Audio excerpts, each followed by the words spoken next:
मैंने recording. Okay. आज ना देखो हम लोग जो भी डिस्कस करेंगे वो आपकी यूनिट 5 पे फोकस रहेगी, जैसा कि आपको मैसेज में भी मिला था। हठ यौगिक टेक्स्ट के इर्द गिर्द ही बात करेंगे, लेकिन हठ यौगिक यूनिट जो है यूनिट 5 बहुत वास्ट है। कोशिश करेंगे जितना कवर हो सके करने का। किस तरीके से प्रोसीड करेंगे हम लोग उसमें, यम नियम मतलब जो भी अष्टांग योग में आते हैं, राइट, यम नियम आसन प्राणायाम, जहां जहां यूनिट 5 में जिस जिस टेक्स्ट में जो जो बातें लिखी गई हैं उन सारे को हम लोग सिक्वेंशियल ऑर्डर में अभी स्टडी करेंगे। सबसे पहले देख लेंगे यम कहाँ पे क्या बताया गया है यूनिट 5 में, ओनली यूनिट 5। फिर नियम के बारे में कहाँ पे किस टेक्स्ट में किस अध्याय में क्या बातें बताई गई है। आसन कहाँ कहाँ कितने बताए गए हैं, उसके क्या क्या लाभ बताए गए हैं। उसके बाद अगर कहीं षटकर्म है तो षटकर्म के बारे में पढ़ेंगे। अगर कहीं पे लेट्स से प्राणायाम के बारे में है या धारणा के बारे में बातें बताई गई है, तो उन सारी चीजों को हम लोग यूनिट 5 के बेसिस पे पढ़ेंगे, कहाँ पे क्या क्या बातें बताई गई। तो आइए क्लास को हम लोग स्टार्ट करते हैं। मैं स्क्रीन प्रेजेंट कर देता हूँ। आप लोग अपना ना चैट बॉक्स को लीजिएगा, मैं कुछ क्वेश्चन भी करता रहूंगा साथ साथ, और आप उसके आंसर मुझे देते जाइएगा। चैट बॉक्स खोल लीजिएगा ताकि आपकी रिवीजन भी होते रहे साथ साथ, और आंसर आए तो जरूर आंसर कीजिएगा। इससे क्या होगी कि आपकी प्रैक्टिस हो जाएगी कहाँ पे क्या क्या बातें बताई गई। चलिए मैं स्क्रीन शेयर कर रहा हूँ।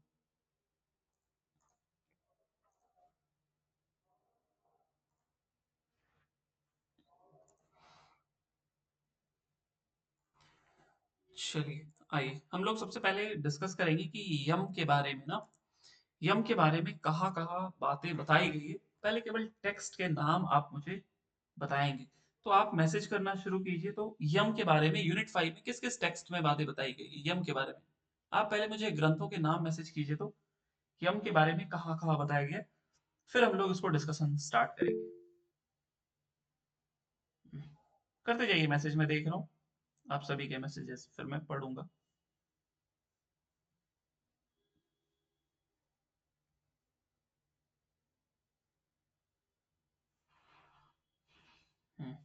नाइस। देखो अब मैं लिखता जाता हूँ, आप मिलाते जाइएगा। वशिष्ठ संहिता,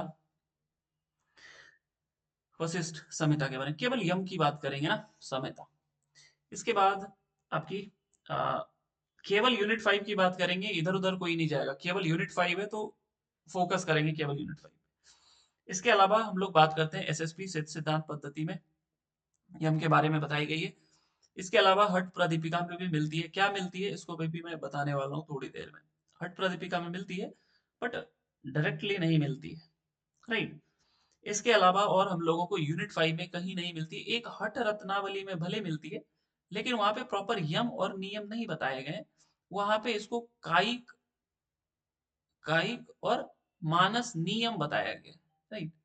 कायिक और मानस नियम बताया गया। अब देखो किस किस ग्रंथ पे कहाँ पे क्या बताया गया है, ये आपको याद होना बहुत जरूरी है, क्योंकि ये बेसिक क्वेश्चन होंगे बहुत। अब देखो अगर मैं आपसे वशिष्ठ संहिता की बात करूं, तो वशिष्ठ संहिता में किस अध्याय में बताया गया है, मैसेज कीजिए। तो वशिष्ठ संहिता में यम की चर्चा किस अध्याय में है। यस, दूसरे में नहीं है, ये पहले ही अध्याय में आपको मिल जाती है, राइट। अब मुझे आप बताओ एसएसपी में किस चैप्टर में मिलती है यम की चर्चा। एसएसपी में किस चैप्टर में मिलती है यम की चर्चा, बढ़िया, दूसरे में, दूसरे अध्याय में मिलती है। नेक्स्ट क्वेश्चन, आप मुझे बताइए हठ प्रदीपिका में हम लोगों को इनडायरेक्टली ही सही, बट कहाँ पे मिलती है, किस अध्याय में मिलती है यम की चर्चा। हाँ बढ़िया, यस, ये भी वन में मिलती है। अब आप मुझे बताओ हठ रत्नावली में हम लोगों को कायिक नियम और मानस नियम की चर्चा किस अध्याय में मिलती है। यस, राइट, ये तीसरे अध्याय में मिलती है। देखो इतना आपको क्लियर होना चाहिए, और ये बहुत बेसिक से सवाल है, अगर ये आ जाएंगे ना तो हो सकता है आपको थोड़ी देर के लिए जरूर परेशान कर दे। अब देखो वशिष्ठ संहिता में पहले अध्याय में मिल जाते हैं। अब आप मुझे बताओ वहां पे क्या क्या यम बताएं, जितने शॉर्ट में आप मैसेज कर सकते हैं आप कीजिए, नहीं आए तो मैं यहाँ पे लिखता जा रहा हूँ, आप उसको सुनते जाइएगा। देखो सबसे पहले यम में क्या बताया गया, अहिंसा, केवल यम की बात करेंगे। अहिंसा, सत्य, अस्तेय, ब्रह्मचर्य। आप लोग शॉर्ट में मैसेज कर सकते हैं ना, लाइक ASAB, इस तरीके से ना। अहिंसा, सत्य, अस्तेय, ब्रह्मचर्य, फिर है धृति, फिर क्षमा, दया, आर्जव, मिताहार और शौच। ये 10 यम बताए गए। देखो यहाँ से पहला क्वेश्चन तो मैंने आपको बताया किस अध्याय में मिलते हैं। दूसरा जो क्वेश्चन आपसे पूछा जाता है, ये आपसे सीक्वेंस पूछे जाते हैं कि आप यम के सीक्वेंस बताइए इन ग्रंथों के अनुसार। Right, 3 4 5 6, sorry 4 3 4 5 6 7 8 9 10। अब देखो अगर ये सीक्वेंस में याद नहीं रहेगा तो फिर आपको गड़बड़ हो जाएगी, फिर बहुत प्रॉब्लम हो जाएगी। नाउ अगर हम लोग एसएसपी में बात करते हैं तो जैसा कि आप लोगों ने बताया दूसरे अध्याय में मिलता है। अब आप मुझे दूसरे अध्याय का नाम बताइए तो एसएसपी के अनुसार। दूसरे अध्याय का नाम बताइए एसएसपी के अनुसार। हाँ, ये है पिंड विचार ना। पहला अध्याय पिंड उत्पत्ति, दूसरा है पिंड विचार। राइट। अब देखो यम के बारे में यहाँ पे क्या बताया गया, तो यहाँ पे यम के कुछ नाम इस तरीके से नहीं बताए गए, यहाँ पे यम के लक्षण बताए गए हैं ना। तो क्या बोला, यम इति उपशम। राइट, यम इति उपशम, और उसके बाद एक सीक्वेंस आता है। तो आइए मैं आपको सीधे पीपीटी में लेके चलता हूँ। राइट, देखो यहाँ पे क्या बोला गया, ये देखिए ना, यहाँ पे क्या बोल दिया, यम इति उपशम। यम क्या है, उपशम। और फिर क्या बोला गया, सर्व इंद्रिय जय। राइट, यम इति उपशम, सर्व इंद्रिय जय, और फिर एक सीक्वेंस आता है आहार, निद्रा, शीत, वात, तप, जयश्च। अब देखो यहां से आपको क्या किया जाएगा कि यही आहार निद्रा ना, ये देखो यहां से उठा करके दे दिया जाएगा आहार, निद्रा, शीत, वात, तप, जयश्च। इसको आप क्रम से लगाइए वशिष्ठ संहिता के यम के अनुसार। राइट, तो आपको अगर ये श्लोक याद नहीं होगा तो फिर बहुत दिक्कत होगी, तो इसको याद रखिएगा। यम इति उपशम, सर्व इंद्रिय जय, आहार, निद्रा, शीत, वात, तप, जयश्च। ये आपकी एसएसपी में दूसरे अध्याय में मिलती है, जो कि बहुत इंपॉर्टेंट है। इसके अलावा अब देखो जो आपको मैं कह रहा था ना, शिव समय सॉरी हठ रत्नावली में मिलती है। तो हठ रत्नावली में इस चीज को यहाँ पे देखो क्या बोला गया, एक कायिक नियम बताए गए हैं।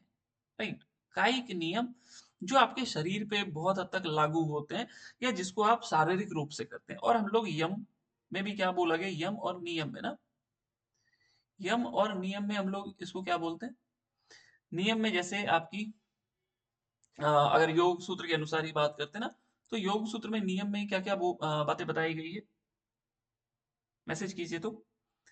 नियम में योग सूत्र में क्या बातें बताई गई है, क्या क्या बताया गया है नियम के अंतर्गत। जैसे यम में अहिंसा, सत्य, अस्तेय, ब्रह्मचर्य और अपरिग्रह यम में बता दिया गया। और नियम में क्या बताया गया, शौच, संतोष, तप, स्वाध्याय और ईश्वर प्राणिधान। राइट, इसको हम लोग बोलते हैं शौच, संतोष, तप, स्वाध्याय, ईश्वर प्राणिधान। इसको आप किस तरीके से करते हैं, ये आप अपने शरीर के ना, शरीर की शुद्धि के लिए कह लेते हो। राइट, लेकिन जब आप इसको कहते हैं अहिंसा, सत्य, अस्तेय, ब्रह्मचर्य, अपरिग्रह, तो ये आप मानसिक रूप से प्रैक्टिस करते हैं ना। तो इसको आप ऐसे समझो कि ये क्या है, आपकी मानस नियम है। समझिए इस बात, मानस नियम। अगर यम को आप मानस नियम बोलोगे तो कोई आप गलत नहीं बोल रहे हो। राइट, कह सकते हैं आप मानस नियम। और जो शौच, संतोष, तप, स्वाध्याय और ईश्वर प्राणिधान है, इसको आप कह सकते हो कायिक नियम। राइट, कायिक नियम, क्योंकि ये शारीरिक रूप से प्रैक्टिस कर रहे हैं ना आप। ऊपर जो कर रहे हैं वो मानसिक रूप से कर रहे हैं। उसी तरीके से यहाँ जो कायिक नियम बताया गया, अगर आप इसको यम भी कह लोगे तो कुछ गलत नहीं कहेंगे ना। ओके, अब देखो यहाँ पे प्रॉपर यम करके हमें नहीं मिलता है। यहाँ पे ये सारी बातें बताई गई है, स्नान, शौच, संकल्प, सत्य, जप, यज्ञ। यहाँ से कभी क्वेश्चन आया नहीं है, बट आप इसके रेफरेंस को याद रखना कि ये आपके हठ रत्नावली के किस चैप्टर में मिलती है, तो ये तीसरे चैप्टर में मिलती है। हठ रत्नावली के चैप्टर्स के नाम कुछ ऐसे नहीं स्पेसिफिक बताए गए, जैसे कि हठ प्रदीपिका में बताया गया। अब देखो अगर हठ प्रदीपिका की हम लोग बात करते हैं ना, तो हठ प्रदीपिका की ये देखो ये हिंदी वाली बुक है जो कैवल्य धाम लोनावाला की, राइट। वहां पे कहाँ पे बताया गया यम नियम, अगर आप देखोगे ना तो कोई प्रॉपर श्लोक नहीं बताया गया वहां पे, आपके यहाँ से बताया गया। ये देखो नीचे में जो रेफरेंस रहता है ना, अहिंसा सत्य अस्तेय ब्रह्मचर्य धृति क्षमा दया आर्जव मिताहार शौच, ये 10 यम है। तो इसके कोई श्लोक नहीं है स्पेसिफिक, बट ये इनडायरेक्टली बताया गया है। सिमिलरली अगर आप, ये इंग्लिश वाली पीडीएफ है कहा की, तो ये है बिहार स्कूल ऑफ योगा की। यहाँ पे यम नियम की चर्चा का है, तो देखो ये 16 के बाद ना 2 श्लोक बनाए गए। क्योंकि देखो जब भी आप किसी श्लोक को देखते हैं तो वो सिक्वेंशियल होती है ना, लाइक 16 हुई 17 हुई, बट यहाँ पे 16 में बता दिया गया, लेकिन 16 में 2 और 3 एक्स्ट्रा श्लोक ऐड कर दिए गए। और यही 2 श्लोक आपके एक यम के हैं और एक नियम के। मतलब मेन टेक्स्ट बुक में बोले तो स्वात्मा राम जी के अनुसार यम नियम की चर्चा नहीं है, लेकिन ग्रंथाकार ने इसको मेंशन किया है, राइट। ग्रंथाकार ने इसको मेंशन किया है, स्वामी स्वात्मा राम जी ने अपने अकॉर्डिंग नई बातें बताई है, राइट। तो ये कहाँ मिलती है, तो ये पहले अध्याय में ही मिलती है। और अगर आप नाम याद कर लो तो बेहतर है, वैसे ही यहाँ से कभी इसके सीक्वेंस नहीं पूछे गए, राइट। अब देखो एक एक यम जो आपको हट सॉरी वशिष्ठ संहिता में बताया गया, तो वहां पे क्या बातें बताई गई है, आइए इस चीज को देखते हैं। देखो अहिंसा के बारे में क्या बोला गया है, तो देखिए अहिंसा के बारे में क्या बोला गया है कि अगर आप कर्म से मन से वचन से जीव मात्र को पीड़ा नहीं देते हैं तो यह अहिंसा है। और यदि आप शास्त्र विधि से भी कर रहे हैं, राइट, जो शास्त्रों में बताया गया वो कर रहे हैं, लेकिन अगर वो पीड़ा देने वाले हैं तो वो भी अहिंसा नहीं होंगे, वो हिंसा होंगे ना। जैसे आप आ, पशु की बलि देते हैं, राइट, तो पशु की बलि दे रहे हो सकता है कहीं शास्त्रों में लिखी हो, लेकिन वो क्या है पीड़ा देने वाले हैं, तो वो अहिंसा में नहीं आएगा वशिष्ठ संहिता के अनुसार। ये बात आप हमेशा ध्यान रखना, राइट, वशिष्ठ संहिता के अनुसार नहीं आएगी। उसी तरीके से सत्य की बात करें तो यहाँ पे भी मन से क्रम से वचन से ना, जब आप क्या करते हो न्याय के अनुसार जो प्रिय है और यथार्थ बोल रहे हो, मतलब सुनने में भी अच्छा लगे, सत्यम अभूत हितम ना, सुनने में भी अच्छा लगे और कैसा हो वो यथार्थ हो। अब देखो अगर आपने सुनने में अप्रिय बोला लेकिन यथार्थ बोला तो वो सत्य नहीं हो जाएगा, राइट। जैसे हम लोग एक छोटा सा एग्जांपल देता हूँ ना, जैसे अगर डॉक्टर किसी की हाथ की कलाई देखता है और उसको पता चल जाता है कि ये बच्चा बहुत बीमार है, तो वो फिर भी बोल देता है ना कोई बात नहीं ठीक है, बहुत ज्यादा चिंता की बात नहीं है। तो कहने के लिए वो क्या बोला, सत्य बोला, लेकिन किस सेंस में, तो वो इस तरीके से बोला कि अप्रिय नहीं बोला, वो बोला प्रिय। अगर बोल देता नहीं नहीं जल्दी से इसको रेफर कीजिए, तो वो अप्रिय हो गया, बोला सत्य लेकिन फिर भी वो अप्रिय था, तो उसको प्रॉपर सत्य नहीं बोलेंगे वशिष्ठ संहिता के अनुसार। मतलब बोलना आपको प्रिय और यथार्थ, इतना यथार्थ बोलना है कि सामने वाले को प्रिय लगे, राइट, यही सत्य हो गया। अब देखो अक्सर आप कंफ्यूज करोगे, अहिंसा सत्य में तो नहीं, आपको अस्तेय परेशान कर देगा अगर ये उठा करके यहां से दे देगा आपको एग्जाम में, लेट्स से इस तरीके से उठा के दे देगी कि सभी द्रव्यों में मन क्रिया और वाणी से निष्प्रिय रहना क्या है, क्या ये अस्तेय है, क्या ये धृति है, क्या ये मति है, तो फिर आप कंफ्यूज हो जाएंगे। तो इसको आपको याद करना ही पड़ेगा। और कहीं कहीं संस्कृत के श्लोक भी आते हैं, कर्मणा मनसा वाचा सर्व द्रव्येषु निष्प्रिय, ये क्या चीज है, क्या ये अस्तेय, क्या ये धृति है, क्या ये ह्री है, मति है ना। तो इसको ध्यान रखना है कि सभी द्रव्यों में क्रिया मन और वाणी से निष्प्रिय रहना ही अस्तेय है, राइट। इसके बाद बात की गई है ब्रह्मचर्य की। देखो यहाँ पे ब्रह्मचर्य के लिए 3 बातें बताई गई है। हो सकता है अगर आपने पेपर दिया होगा, जो पेपर कैंसिल हुआ था उसमें क्या था, क्वेश्चन को मैं थोड़ा रिकॉल करा देता हूँ। देखो वहां पे दिया गया था जो पेपर कैंसिल हुआ था ना, कि इनमें से वशिष्ठ संहिता के अनुसार ही क्वेश्चन दिया गया था, राइट। वहां पे क्या पूछा गया था, इनमें से कौन प्रत्याहार है। और हम लोग जानते हैं यहाँ पे प्रत्याहार के कितने प्रकार बताए गए हैं, जल्दी से बता दे तो। वशिष्ठ संहिता में प्रत्याहार के कितने प्रकार बताए चार प्रकार के। हैं। यस, 4 प्रकार के ना। तो वही क्वेश्चन वहां पे पूछा गया था कि इनमें से कौन प्रत्याहार के प्रकार हैं ना, जो पेपर कैंसिल हुआ था। तो यहाँ पे हो सकता है आपसे पूछ लिया जाए कि इनमें से कौन ब्रह्मचर्य है, या दूसरी चीजें कि आपको दे दिया जाएगा और पूछा जाएगा ये बताओ ये क्या है। अब देखो क्या क्या बातें यहाँ ब्रह्मचर्य के बारे में बताई गई है। कि क्रिया मन और वाणी से सर्वत्र मैथुन का त्याग ही ब्रह्मचर्य है। तो ये अगर देगा तब तो आप बहुत आराम से बता दोगे, राइट। तो ये हो गया एक, ये बातें हैं। दूसरी क्या बोला गया कि स्वपत्नी के साथ समागम करना भी ब्रह्मचर्य है, ये दूसरी परिभाषा होगी ब्रह्मचर्य की। लेकिन जो तीसरा है जो आपको कंफ्यूज करेगा, क्या बोला, शुश्रूषा च गुरु नित्यम, ना गुरु सेवा में संलग्न, राइट, गुरु सेवा में संलग्न, सेवा में लगे रहना, राइट, लगे रहना भी ब्रह्मचर्य। अब देखो यहीं से उठा करके दे देगा ये शुश्रूषा च गुरु नित्यम, ये क्या है, राइट, ये अहिंसा है, धृति है, क्षमा है, कुछ भी दे देगा उठा करके, उसके मन पे डिपेंड करता है। तो ये ध्यान रखना है आपको कि ये क्या चीजें हैं, तो इसको हम लोग ब्रह्मचर्य बोलते हैं। गुरु सेवा में संलग्न रहना, ये बहुत इंपॉर्टेंट बात है, इसको कभी मत भूलिएगा ना। आगे फिर क्या बोला गया, ये भी इंपॉर्टेंट है, जैसे आपको अभी अस्ते ही बताया, आपको क्या देगा, यहां से उठा करके दे देगा अर्थ हानि, अर्थ हानि, यही देखो, इसको सुनना ध्यान से आप लोग, यहां से ऐसे उठा के देगा कि अर्थ हानि, अर्थ हानि में चित्त का स्थिर रहना क्या है, क्या ये मति है, क्या ये धृति है, क्या ये अस्तेय है, क्या ये दया है, राइट। तो यहाँ पे तीन बातें बताई गई, एक अर्थ हानि में, दूसरा स्वजन वियोग में, और तीसरा वैभव नष्ट होने पर। ये तीन बातों को अलग अलग करके भी पूछा जा सकता है, या मल्टीपल चॉइस में भी आपको दिए जा सकते हैं। तो आपको ऐसे क्वेश्चन दे देंगे कि वैभव नष्ट होने पर भी चित्त का स्थिर रहना क्या है, या स्वजन वियोग, स्वजन वियोग मतलब जब आप किसी अपने से बिछड़ जाते हैं ना, वियोग मीन्स अलग हो जाना, अपने लोगों से बिछड़ जाते हैं, वैसे स्थिति में भी चित्त में वृत्तियों का नहीं बनना, राइट, चित्त को स्थिर रखना क्या है, क्या वो धृति है, क्या ये अस्तेय है। तो तीन बातें याद रखना है आपको, अर्थ हानो बंधु ना वियोगो वह अपि संपदाम ना, कि वैभव संपदा नष्ट होने पर, बंधु वियोग होने पर और अर्थ हानि होने पर भी चित्त का स्थिर रहना धृति है। ये बहुत इंपॉर्टेंट बात है, इसको ध्यान रखिएगा।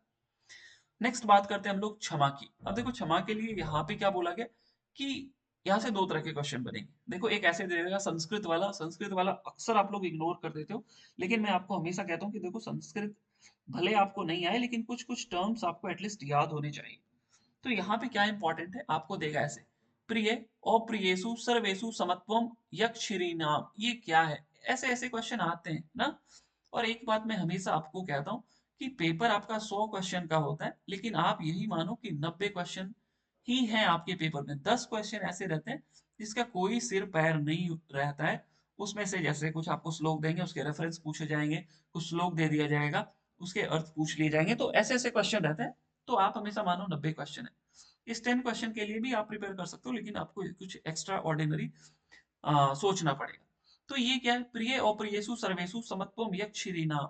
तो अगर आपकी संस्कृत अच्छी है, कुछ कुछ वर्ड्स आपने याद किया है, लाइक प्रिय और अप्रिय जीवों में सभी में क्या है, समत्वम का भाव ना, समत्वम योग उच्यते, राइट, समता का भाव रखते हैं किसमें, प्रिय और अप्रिय, जो भी आपके प्रिय है या जो भी आपके अप्रिय है, अगर सब में समता का भाव रखते हो तो ये क्या है ना। दूसरा क्वेश्चन ऐसे ही दे देगा कि प्रिय अप्रिय जीवों में समता भाव रखना क्या है। अब यहाँ पे अगर ऑप्शन में दया दे देगा तब डेफिनेटली हो सकता है 70% लोग कंफ्यूज हो जाएंगे कि नहीं नहीं ये तो दया ही होगा, क्षमा कैसे हो सकता है, राइट।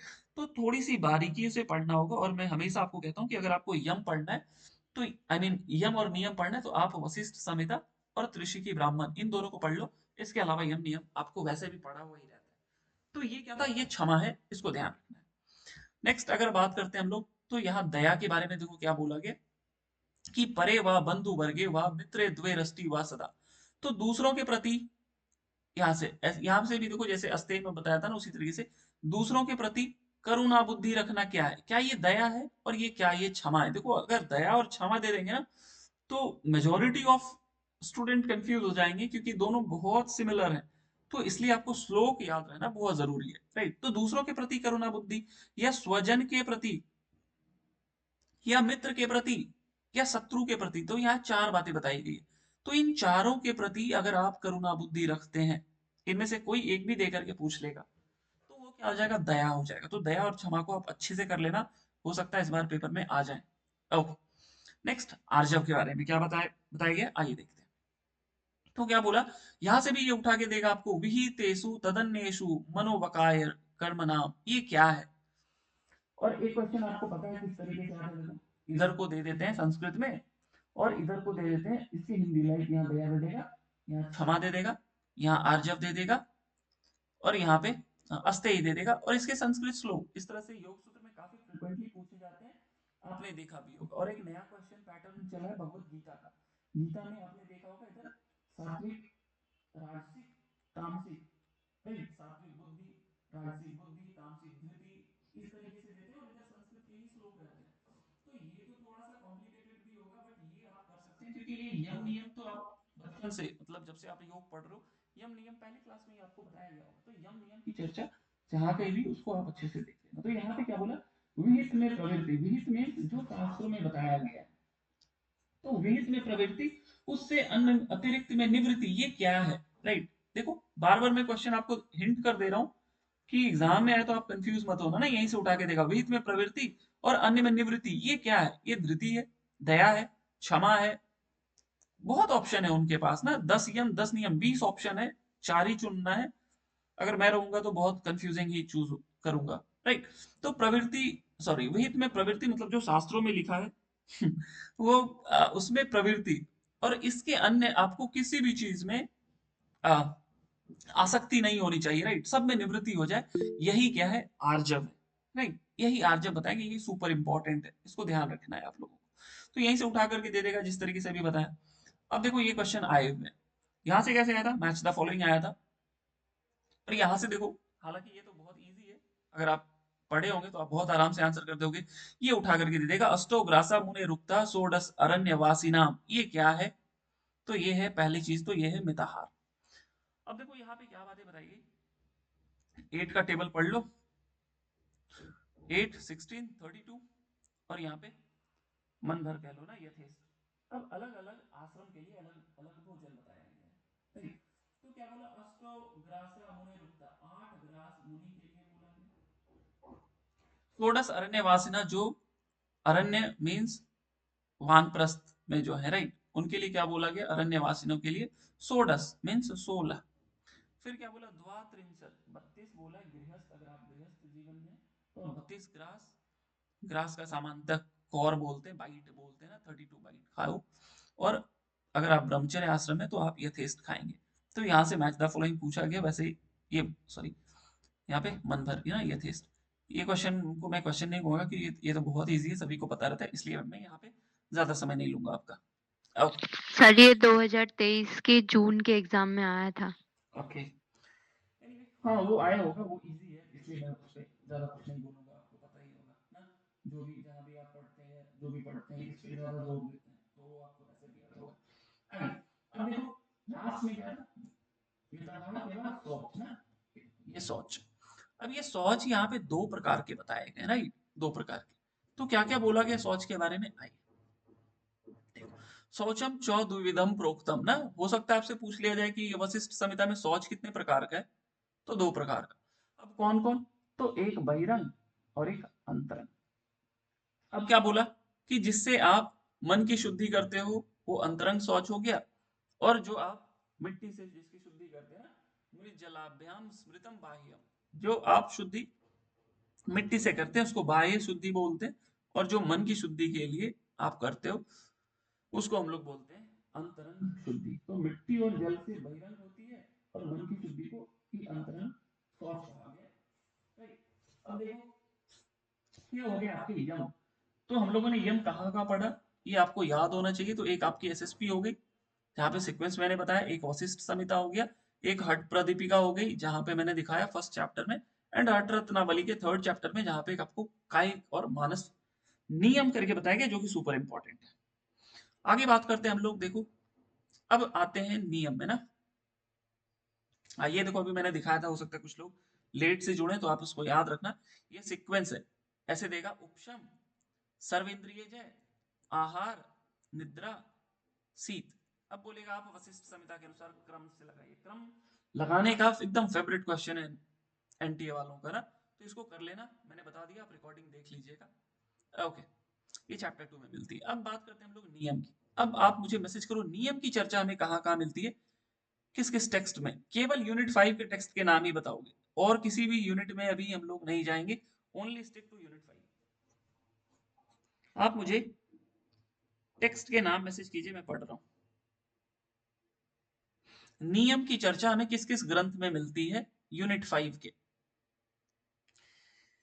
एचपी, चलो भट्ट प्रदीपिका लिख देता हूं मैं। शिव संहिता, फिर सिद्ध सिद्धांत पद्धति, फिर वशिष्ठ संहिता एंड, और कहीं है क्या? हट प्रदीपिका, वशिष्ठ संहिता, शिव संहिता, हट रत्नावली ना। और कहीं नहीं है ना। अब देखो, तीन चीजें तो क्लियर हो गई होंगी आप लोगों की। वशिष्ठ संहिता में कहां पे है नियम? मैसेज कीजिए जल्दी जल्दी। वशिष्ठ संहिता में नियम किस चैप्टर में है? ए, पहले चैप्टर में, बढ़िया। सिद्ध सिद्धांत पद्धति में कहा है? अभी हम लोगों ने देखा, नाइस, ये दूसरे में। शिव संहिता के किस चैप्टर में है? शिव संहिता के किस चैप्टर में मिलती है नियम की चर्चा? यस, ये तीसरे चैप्टर में मिलती है। और हठ प्रदीपिका में अभी देखा हम लोगों ने, राइट, ये पहले में मिल जाती है। अब आप मुझे मैसेज करके बताइए, एसएसपी का दूसरा अध्याय का क्या नाम है, फिर से एक बार, ताकि आपकी भी रिवीजन हो जाए। एसएसपी के सेकंड चैप्टर का नाम क्या है? यस, पिंड विचार ना, पिंड विचार। चलो, शिव संहिता अब आ गया है, तो शिव संहिता के तीसरे पटल का नाम बताइए तो जरा। तीसरे पटल का नाम क्या है?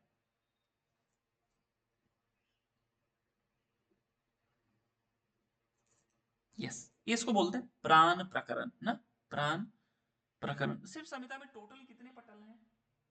सबको पता होगा ये इजी है। अरे नानी जी, ऐसे कैसे चलेगा? हाँ, 5 पटल है ना। और दूसरे पटल का नाम प्राण प्रकरण है, जहां पे हम लोगों को नियम की चर्चा मिलती है। और कितने नियम है शिव संहिता में? ये शायद कुछ लोगों को नहीं पता हो, तो ध्यान से देख लीजिए। यस, यहाँ पे 7 नियम मिलते हैं। एकमात्र टेक्स्ट है जहाँ पे 7 नियम और इसके सीक्वेंस पूछे गए हैं। एक बार नहीं, सॉरी, सीक्वेंस नहीं पूछा गया था, पूछा गया था इनमें से कौन शिव संहिता में नियम बताए गए हैं ना, सुपर इंपॉर्टेंट है। अभी मैं आपको बताऊंगा कौन कौन से नियम है। और हठ प्रदीपिका में पहले चैप्टर में मिल जाती है। अब आइए देखते हैं कहाँ पे नियम के बारे में क्या क्या बातें बताएंगे। अगेन देखो, सिमिलरली यहाँ पे भी हठ प्रदीपिका में अलग से नियम नहीं बताया गया है। नियम कहाँ पे बताया गया, तो नीचे रेफरेंस रहता है, यहीं पे बताया गया। क्या बोला था? संतोष, आस्तिक्यम, दान, ईश्वर पूजन, सिद्धांत श्रवण, राइट, सिद्धांत वाक्य श्रवण, एक ही हो गया। फिर ह्री, मति, तप, और इसको हुतम जो है ना, ये हवन या होम कह लो, हवन ना, हवन। तो ये 10 नियम है, 10 नियम है। फिर मैं बोल देता हूँ, ये ओरिजिनल टेक्स्ट में नहीं है, ये ग्रंथकार अपने हिसाब से लिख दिए, राइट, ओके। अब देखो यहाँ पे मानस नियम बता दिया गया है, जिसे आप मानसिक रूप से प्रैक्टिस कर सकते हैं। तो ये ध्यान रखना है आपको कि ये थर्ड चैप्टर में मिलती है हठ रत्नावली के, इसको याद रखना है। हो सकता है आपसे डायरेक्टली पूछ ले, कायिक नियम और मानस नियम की चर्चा हठ प्रदीपिका के किस अध्याय में मिलती है? बहुत इंपॉर्टेंट है। अब देखो, आगे बात करते हैं हम लोग। इसके नाम अगर याद हो जाए तो बेहतर है। नाम आएंगे तो हो सकता है कुछ लोगों को शायद याद ना हो, तो इसको याद कर लीजिएगा समय निकाल करके। वैसे पहले कभी पूछा नहीं गया, राइट। यहाँ से कैसे पूछा जा सकता है? हाँ, एक क्वेश्चन समझो आप, कि आपको क्या दिया जाएगा? पूछा जाएगा इनमें से कौन, इनमें से कौन मानस नियम है, राइट, मानस नियम है। उसके बाद आपको कुछ कायिक नियम मिला देगा और कुछ मानस नियम मिला देगा, और फिर आपको छांटने के लिए कह देगा। ये क्वेश्चन भले पूछा जा सकता है। इस पर्सपेक्टिव से आप इसको जरूर याद रख लीजिएगा कि क्या क्या बातें बताई गई ना। जैसे आपको दे देगा ऐसे, ब्रह्मचर्य, क्षमा, शौच, इस तरीके से दे देगा और पूछ लेगा बताओ इनमें से कौन कायिक नियम है या इनमें से कौन मानस नियम है। इसको ध्यान रखिएगा, इंपॉर्टेंट। नेक्स्ट, आगे बात करते हैं हम लोग। यस, अब देखो, ये 7 जो नियम अभी बनाए ना शिव संहिता में, ये शिव संहिता के तीसरे पटल में मिलती है। और क्या क्या है? तो धृति, क्षमा, तप, शौच, ह्री, मति और गुरु सेवन। इसका कभी सीक्वेंस नहीं पूछा गया, लेकिन सीक्वेंस आपका त्रिशिकी और वशिष्ठ संहिता दोनों से ऑलरेडी पूछा जा चुका है। यहां से सीक्वेंस नहीं पूछा गया, तो ये ज्यादा इंपॉर्टेंट है। और साथ साथ इसके नाम पूछे गए, तो ये पूछे जा सकते हैं क्योंकि एक ही बार पूछा गया, इसलिए ये इंपॉर्टेंट है। तो इसको अच्छे से याद कर लीजिएगा, स्क्रीनशॉट ले लीजिए। धृति, क्षमा, तप, शौच, श्रीमती और गुरु सेवा, राइट, इंपॉर्टेंट। ना आगे बात करते हैं हम लोग। अब देखो ये तृतीय पटल में ना, यहाँ पे देखो ये तृतीय पटल में, ये यहाँ पे मैंने हाईलाइट कर रखा है, ये तृतीय पटल, यहीं पे आपको ये 7 नियम मिलते हैं जो कि योगियों को आचरण करने के लिए बताया गया है। अब देखो वशिष्ठ संहिता की, तो तब संतोष, आस्तिक्यम, दान, ईश्वर पूजनम, सिद्धांत श्रवण, ह्रीमति, जप और व्रत, इसके सीक्वेंस भी बहुत इंपॉर्टेंट है, इसको याद कर लीजिएगा। याद कर लिए हैं तो बहुत अच्छी बात है। अगर सीक्वेंस याद कर लिए तो अब आप इसके एक एक परिभाषा को याद कर लीजिएगा। देखो यहाँ पे क्या बातें बताई गई है। क्या बोला कि कठोर चंद्रायन व्रत के द्वारा शास्त्रोक्त मार्ग से शरीर की शुद्धि करते हैं, तो ये क्या है। अब देखो अगर आपके ऑप्शन में ना, जो व्यक्ति क्या कभी वशिष्ठ संहिता नहीं पढ़ा है या अगर रिवाइज नहीं किया ना, आपके ऑप्शन में अगर दे देगा जप और व्रत, और क्वेश्चन में ये भी लिख देगा कठोर चंद्रायन व्रत के द्वारा, तो बहुत लोग तो व्रत मार्ग भी चले जाएंगे। हो सकता है आपको पता हो फिर भी आप ध्यान नहीं दोगे कि क्या ये तप हो सकता है, क्या ये सोचेंगे भी नहीं ना, जैसे जप दे देगा, व्रत दे देगा, तप दे देगा और शौच दे देगा ना, ऐसे दे देंगे तो हो सकता है कुछ लोग आप में से व्रत भी लगा करके आ जाए, क्योंकि ये देखेंगे चंद्रायन व्रत, राइट। तो ये ध्यान रखना कि उत्तम तप बताया गया है ना कि उत्तम व्रत बताया गया है, राइट, ये इंपॉर्टेंट बात है।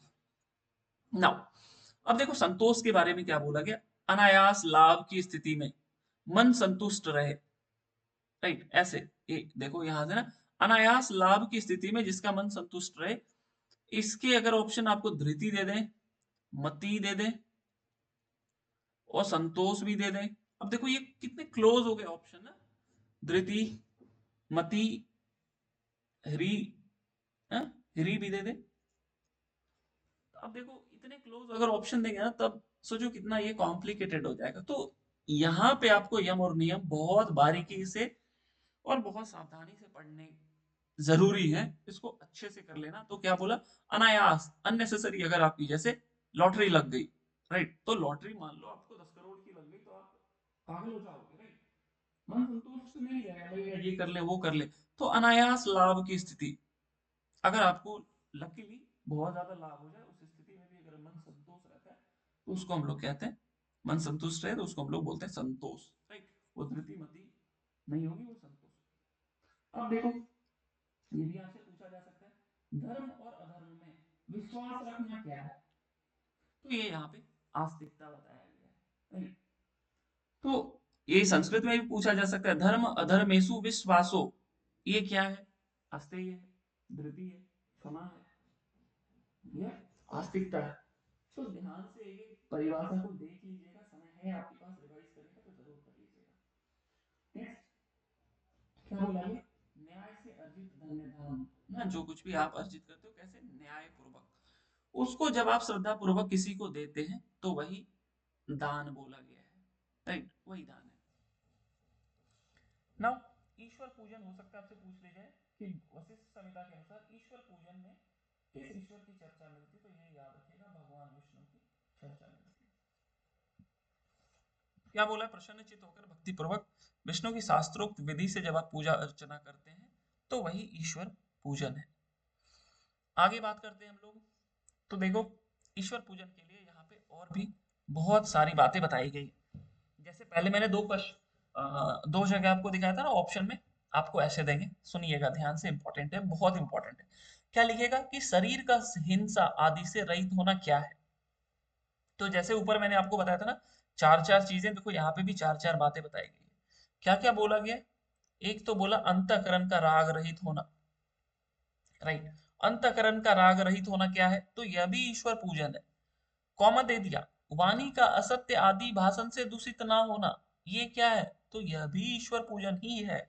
और शरीर का हिंसा आदि से, अब देखो यहाँ पे अगर आपको ऑप्शन दे दे अहिंसा, ईश्वर पूजन तो भूल ही जाओ, कि मुझे लगता है कोई लगाएगा भी ना।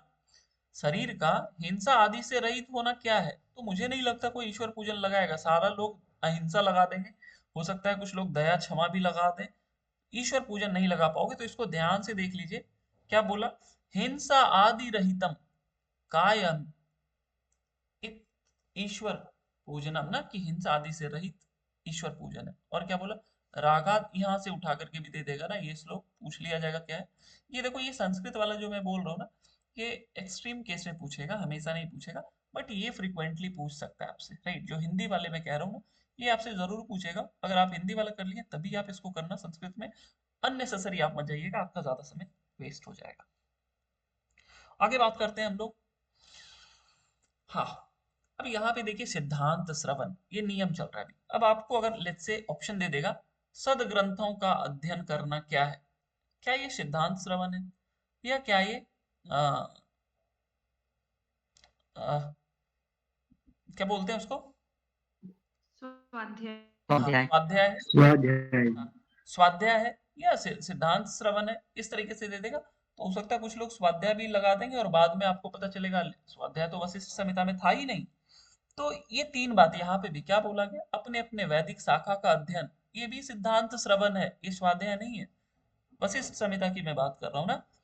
क्या बोला, स्वकीय शाखा अध्ययनम, इतिहास पुराणयो, इतिहास और पुराण का अध्ययन, और अधीतस्य तदा अन्यस्य सिद्धांत श्रवणम भवेत ना अन्य। क्या बोला, सदग्रंथों का अध्ययन करना भी ये क्या है, सिद्धांत श्रवण। तो तीन बातें यहाँ पे बताई गई है, वैदिक शाखा, इतिहास पुराण और सदग्रंथों का अध्ययन भी सिद्धांत श्रवण है, जो कि बहुत इंपॉर्टेंट है। अब आगे क्या बोला, ह्री किसको बोला गया, तो ह्री के लिए बोला गया कि जो भी वेदाचार मतलब शास्त्रोक्त है, और जो लोकाचार, जो इस लोक में कर्म निंदित है, निंदा करने योग्य है, जो लोग मना करते हैं, उसमें लज्जा रखना ही ह्री बोला गया है, राइट। तो ये कम इंपॉर्टेंट है, बट ऊपर वाले जो भी बातें मैंने बताई वो ज्यादा इंपॉर्टेंट है ना।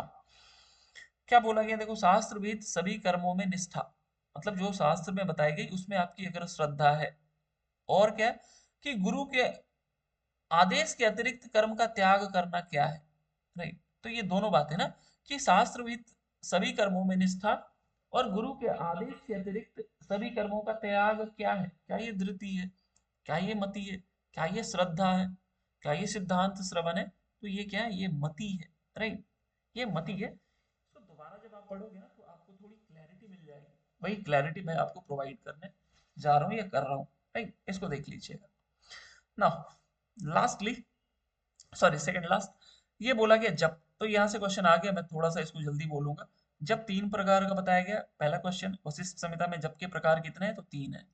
उच्च, उपांशु, मानस। उच्च किसको बोलते हैं, जब आप जोड़ जोड़ से पढ़ते हैं। उपांशु जिसमें आपके लिपसिंग होते हैं, केवल होंठ हिलते हैं। और मानस जो आप मानसिक रूप से करते हैं। यही हो गया आपका जप। यहाँ पे एक सीक्वेंस बताया गया, क्या बोला गया, उच्च से उपांशु, उपांशु ये 1000 गुना है, और उपांशु से मानस ये भी 1000 गुना है, राइट। और अगर आपको सीधा पूछ ले उच्च से मानस कितना गुना होगा, तो ये 1000, तीन, और इसमें तीन शून्य और आ जाएगा, तो ये कितने हो गए, 1000, 10,000, लाख, 10 लाख, करोड़, 1 करोड़ गुना हो गया ना। नीचे से बोल रहा हूँ डायरेक्ट ऊपर, उच्च से मानस पूछ लेगा तो 1 करोड़ गुना, और उच्च से उपांशु बोलेगा तो 1000 गुना, राइट, 1000 गुना। तो 1000 1000 है, और डायरेक्ट पूछ ले यहाँ से यहाँ तो 1 करोड़। थोड़ा सा मैथ से समझ गए तो बेहतर है, वैसे पूछेगा नहीं, ये जस्ट ऐसे ही मैंने आपको बता दिया। हाँ, ये इंपॉर्टेंट बात है। व्रत के बारे में देखो क्या बातें बताई गई है। हम लोग पुरुषार्थ चतुष्ट में पढ़ते हैं, धर्म का, अर्थ, काम और मोक्ष। देखो यहाँ पे मोक्ष नहीं है, यहाँ पे देखो क्या बोला, धर्म अर्थ काम सिद्ध्यर्थम, राइट। तो धर्म अर्थ और काम की ही चर्चा मिलती है। तो यहाँ पे हो सकता है आपसे पूछ लिया जाए कि वशिष्ठ संहिता में व्रत के अनुसार किस पुरुषार्थ चतुष्ट की चर्चा नहीं मिलती है ना। देखो कितना बेहतर क्वेश्चन बन गया। धर्म अर्थ काम तो मिलती है, बट यहाँ पे मोक्ष की चर्चा नहीं मिलती है, ऑल्दो वो अंडरस्टूड है, बट हो सकता है आपसे एनटी वाले पूछ लें कि वशिष्ठ संहिता में या वशिष्ठ संहिता के अनुसार व्रत के अंतर्गत किस पुरुषार्थ चतुष्ट की चर्चा नहीं मिलती है।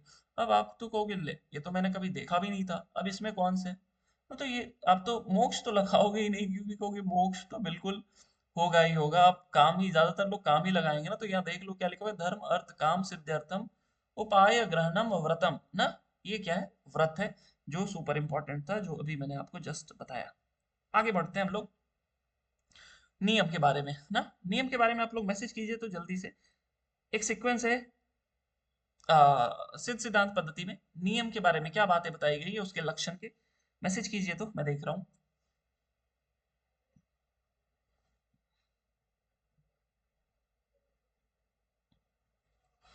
तब तक मैं यहाँ पे लिखता हूँ ना। मनोवृत्ति नाम नियमन, मनोवृत्ति नाम नियमन। और क्या बोला है? एकांतवास, निसंगता ना, एकांतवास, निसंगता। लिख रहा है कोई? 15 सेकंड में दे रहा हूं, आप लिखिए इसको ना। हम्म, बाकी लोग नहीं लिख पा रहे हैं क्या? हाँ, ये इंपॉर्टेंट है। देखो यहाँ पे ना, ये बेहतर सीक्वेंस है। यम और नियम से एसएसपी से कम आए हैं, बहुत पहले आया था, हो सकता है आप लोगों को याद नहीं हो, बट आए हैं यम और नियम, राइट। तो यहाँ देखो एक सीक्वेंस है, क्या बोला? एकांतवास, फिर क्या बोला? निसंगता, फिर क्या बोला? औदासीन्यम, फिर क्या बोला? यथा प्राप्ति संतुष्टि, फिर क्या बोला?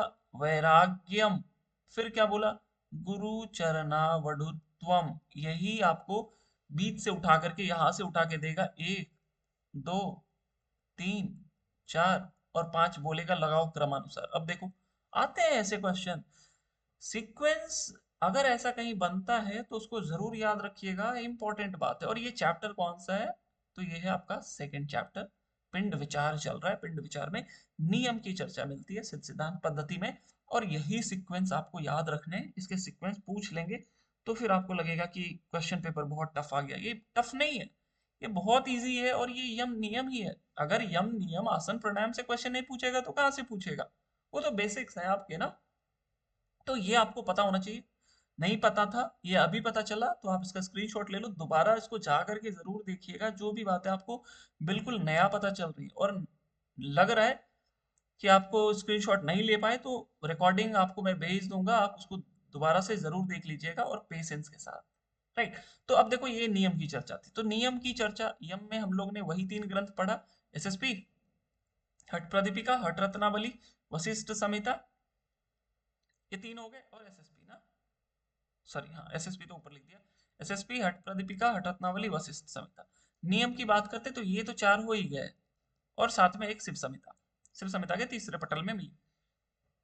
तो यम नियम केवल यूनिट 5 डिस्कस कर रहे हैं आज हम लोग, और कुछ नहीं। अब देखो, आसन की अगर बात करते हैं, अब आप ना आसन को किस सीक्वेंस में मैसेज करेंगे, मैं यहाँ पे नाम बोलूंगा, आप उसको मैसेज करना कि उसमें कितने आसन की ब्रीफ की गई, मतलब कितने आसन की विधि बताई गई है। तो सबसे पहले बात करते हैं हठ प्रदीपिका में कितने आसन की विधि है, जल्दी बताइए। तो हठ प्रदीपिका में कितने आसन की विधि बताई गई है? 15 ना, 15 आसन की विधि बताई गई है। हिरण्य संहिता में कितने आसन की विधि बताई गई है? यस, 32। आप मुझे बताओ, हठ रत्नावली में कितने आसन की विधि बताई गई है? हाँ, उसमें पूरा 84 आसन की विधि बताई गई है, राइट। गोरक्ष संहिता में कितने आसन की विधि बताई गई है? हाँ, गोरक्ष संहिता में 2 आसन। गोरक्ष संहिता, इसमें 2 आसन की। इसके बाद में बात करता हूँ शिव संहिता में। यस, शिव संहिता में 4 आसन है, राइट। इसके बाद एसएसपी में कितने आसन की विधि बताई गई है? देखो, क्या विधि बताई गई है क्या एसएसपी में? विधि, एसएसपी में आसनों की विधि नहीं सर। बताई गई है। हाँ, विधि नहीं बताई गई, नहीं। तो यहाँ पे हम पूछेंगे कितने आसन मिलते हैं, तो एसएसपी में 3 आसन, राइट। हाँ, विधि नहीं बताई गई। हो सकता है आपसे पूछ लिया जाए कि किस ग्रंथों में आसनों के नाम तो हैं और विधि नहीं की है। तो ये एसएसपी होगा, ध्यान रखिएगा जो लोग केवल ऊपर ऊपर पढ़े हैं, राइट। एसएसपी में विधि नहीं बताएगी, नाम प्रॉपर बताएंगे। ओके, 3, 3, 6। ओके, एक रह रहा है आपका, कौन सा रह रहा है? योग बीज में कितने आसन है? था, एक एक आसन सर। ओनली। एक और ग्रंथ है आपके, कौन सा? गोरक्ष, गेरंड, हठ रत्नावली, हठ प्रदीपिका, शिव संहिता, एसएसपी, योग बीज, वशिष्ठ। हाँ, वशिष्ठ संहिता में कितने आसनों की विधि बताई गई है? यस, 10 आसन। देखो, अगर आपको इतना याद है, ये देखो ये बहुत बेसिक क्वेश्चन है, अगर आपको इतना नहीं आ रहा है ना, तो फिर आप थोड़ा सा नेगेटिव फील करना एग्जाम को लेकर के। ये बहुत बेसिक क्वेश्चंस थे, मैं आपको होपलेस नहीं कर रहा हूँ, मैं आपको फैक्ट बता रहा हूँ कि आप इतना चीज सबको आना चाहिए। अब जो मैं पूछूंगा उसमें अगर आपको आए नहीं आए तो उसके हिसाब से आपका रिजल्ट डिसाइड होता है या होगा भी। तो अब आइए एक एक टेक्स्ट को हम लोग स्टडी करते हैं, कहाँ पे किन आसनों के बारे में क्या बोला गया। ओके, आसन से पढ़ने से पहले आप मुझे आसनों के बारे में कुछ बताइए कि आसनों के बारे में हमें हठ प्रदीपिका में क्या लाभ बताए गए, कुछ लाभ बताए गए क्या हठ प्रदीपिका में, मैसेज कीजिए। आसनों के कुछ लाभ बताए गए क्या, कंप्लीट लाभ, कोई स्पेसिफिक आसन का कोई स्पेसिफिक लाभ नहीं बताएंगे, आप मुझे बताओ बताओ। यस ना, तीन लाभ बताए गए, स्थैर्यम, आरोग्यम और लाघवम। लाघवम, ये तीन कंप्लीट लाभ बताए गए आसन के, कहाँ पे, हठ प्रदीपिका में। यस, स्थिरता, आरोग्यता और लघुता। अब आप मुझे बताओ, घेरंड संहिता में आसन का कुछ कोई किसी चीज की प्राप्ति बताई गई है आसन से, घेरंड संहिता में आसन से किस चीज की प्राप्ति बताई गई। आसनेन भवे दृढ़म, दृढ़ता बताई गई है, राइट, दृढ़ता बताई गई है। और अगर हम बात करते हैं हठ रत्नावली, तो हठ रत्नावली में आसनों के बारे में कुछ बोला गया है क्या, अदर देन स्थैर्यम आरोग्यम लाघवम, आसन का कुछ और फल बताया गया। आसनेन रुजमंती, रोग नाश बताए गए हैं, राइट, रोग नाश, रोग नाश बताया गया। क्या ये हठ रत्नावली में जो आसनेन रुजमंती बताया गया, क्या ये किसी और टेक्स्ट में भी है क्या, किसी और टेक्स्ट में, यस, ये गोरक्ष संहिता में बताया गया, गोरक्ष संहिता। अब आइए, अभी जो हम लोगों ने डिस्कस किया उसको मैं टेक्स्ट में दिखाता हूँ कहाँ पे बताया गया। ये देखो, पहले क्या था, स्थैर्यम, आरोग्यम और लाघवम, ये आपकी हठ प्रदीपिका में मिलती है। यहाँ पे क्या बोला, आसनेन भवे दृढ़म, आसन से दृढ़ता आती है। और ये है देखो, आसनेन रुजमहंती, ये आपकी रत्नावली में बताया गया, रुजमहंती मीन्स रोगनाश, राइट, रोग नाश, ये आपकी हठ रत्नावली एंड गोरक्ष संहिता, घेरंड नहीं है, गोरक्ष है ना, गोरक्ष संहिता में दोनों में ये बातें बताई गई है। अब आइए एक एक को हम लोग समझते हैं। हाँ, एक और चीज छूट गया, शिव संहिता में आसन के कुछ सॉरी, एसएसपी में आसन के बारे में कुछ बताया गया है। क्या बातें बताई गई है, सिद्ध सिद्धांत पद्धति में आसन की चर्चा किस अध्याय में मिलती है, पहले ये भी बताओ आप, और आसन के कुछ लक्षण बताए गए ये भी बताइए। सिद्ध सिद्धांत पद्धति में आसन के कुछ लक्षण बताए गए और किस चैप्टर में है, यस, ये दूसरे चैप्टर में है। और क्या बातें बताई गई है, स्वस्वरूपे, स्वस्वरूपे समासन्नता, समासन्नता मतलब अपने स्वरूप में स्थित हो जाना, स्वस्वरूपे मीन्स दृष्टा के स्वरूप में, राइट, यही ये एसएसपी की कटिंग है। और ये चैप्टर है आपका थर्ड, सॉरी सेकंड ना, सेकंड, पिंड विचार।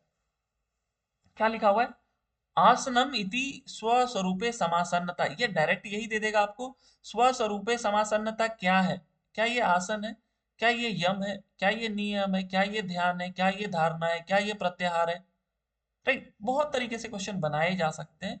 तो स्वस्वरूपे समासन्नता ये आसन है, और ये कहाँ बताया गया, तो सिद्ध सिद्धांत पद्धति में, इसके दूसरे चैप्टर में जिसका नाम है पिंड विचार, सुपर इंपॉर्टेंट। अब देखो, अभी आपने बताया तीन आसन मिलते हैं, तो तीन आसन कौन कौन से, चलो लिखने में बहुत टाइम लग जाएगा आप लोगों को, तो मैं ही ब्रीफ कर देता हूँ। एक देखो स्वस्तिक आसन है, एक पद्मासन है और एक सिद्धासन है, ये तीन आसन मिलते हैं, राइट।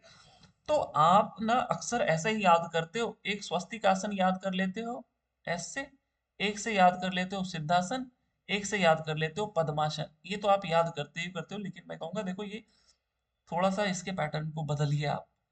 अगर आप ऐसे करोगे और आपसे अगर पूछ लिया जाएगा कि सिद्ध सिद्धांत पद्धति के अनुसार आसनों को उन क्रम में लगाइए जिन क्रमों में आसनों को श्लोक में बताया गया, तो फिर देखो बिल्कुल पूरा गड़बड़ हो जाएगा, बिल्कुल। और ऐसे क्वेश्चन आते हैं ना, मैं आपको एग्जांपल दे देता हूँ, देखो अभी मुद्राओं से क्वेश्चन आया था रिसेंटली, घेरंड संहिता के मुद्राओं का क्रम से लगाना था, उसके पहले योग तत्व उपनिषद की मुद्राओं को क्रम से लगाना था, तो आसनों का क्यों नहीं पूछा जा सकता है, इसलिए आप आसनों को इसी तरीके से याद रखिएगा, स्वस्तिक आसन, पद्मासन और सिद्धासन बेहतर होगा, ताकि आपको श्लोक भी याद हो जाए और आपको आसनों के नाम भी याद हो जाए, राइट। तो ये तीन आसन मिलते हैं, और इसके स्वरूप क्या, सॉरी इसके लक्षण क्या बोले, स्वस्वरूपे समासन्नता, मतलब सत्यचित स्वरूप में स्थित हो जाना, विद्यमान रहना या स्थित हो जाना, यही क्या है, आसन बताया गया, इसके लक्षण बताया गया, इंपॉर्टेंट। ओके, नेक्स्ट, वशिष्ठ संहिता में आपने 10 आसन बताए, क्या वशिष्ठ संहिता में मोक्ष के कितने आसन बताए गए हैं, कोई बताइए जल्दी, तो मोक्ष के लिए कितने आसन बताए गए हैं वशिष्ठ संहिता में, मोक्ष के लिए कितने आसन वशिष्ठ संहिता में चार बताए आसनों गए के। हैं, बढ़िया ना, यस। मोक्ष के लिए अगर पूछा जाएगा तो आप हमेशा 4 आसन बोलोगे वशिष्ठ संहिता के अनुसार, क्या उसके नाम बताए गए हैं क्या, नहीं, ना ना ना ना प्रियंका जी, गड़बड़ हो जाएगा फिर। देखो 4 आसन तो बताए गए हैं मोक्ष के लिए, लेकिन उसके नाम नहीं बताए गए, कोई नाम नहीं ना, ये वो आसन नहीं है सिद्धासन पद्मासन सिंहासन भद्रासन, ये बिल्कुल नहीं है, कोई नाम नहीं है, सिंपल बताया गया, मोक्ष के लिए 4 आसन बताए गए। अब देखो ये 10 आसन अगर आप सीक्वेंस में याद करोगे तो और बेहतर है ना, अगर याद नहीं हुआ है तो कोई जरूरत नहीं है, अभी मत पढ़िएगा, इतना पढ़ने की जरूरत नहीं, लेकिन अगर आपको नाम याद है तो सीक्वेंस में मैं सजेस्ट करूंगा कि आप उसको याद कर लीजिएगा। अब देखो एक क्वेश्चन पूछा जाता है, मैं उस पर थोड़ी देर में आने वाला हूँ, वशिष्ठ संहिता के किस अध्याय में मिलती है आसनों की चर्चा, जल्दी से बताइए तो, किस अध्याय में मिलती है आसन की चर्चा। देखो कितने बेसिक क्वेश्चन है ना, ये ऐसे ही क्वेश्चन पूछेंगे और कहोगे पेपर टफ है, तो बहुत अच्छा, इतने लोगों को पता था ना, ये पहले चैप्टर में ही मिल जाती है आसन की चर्चा वशिष्ठ संहिता में, राइट।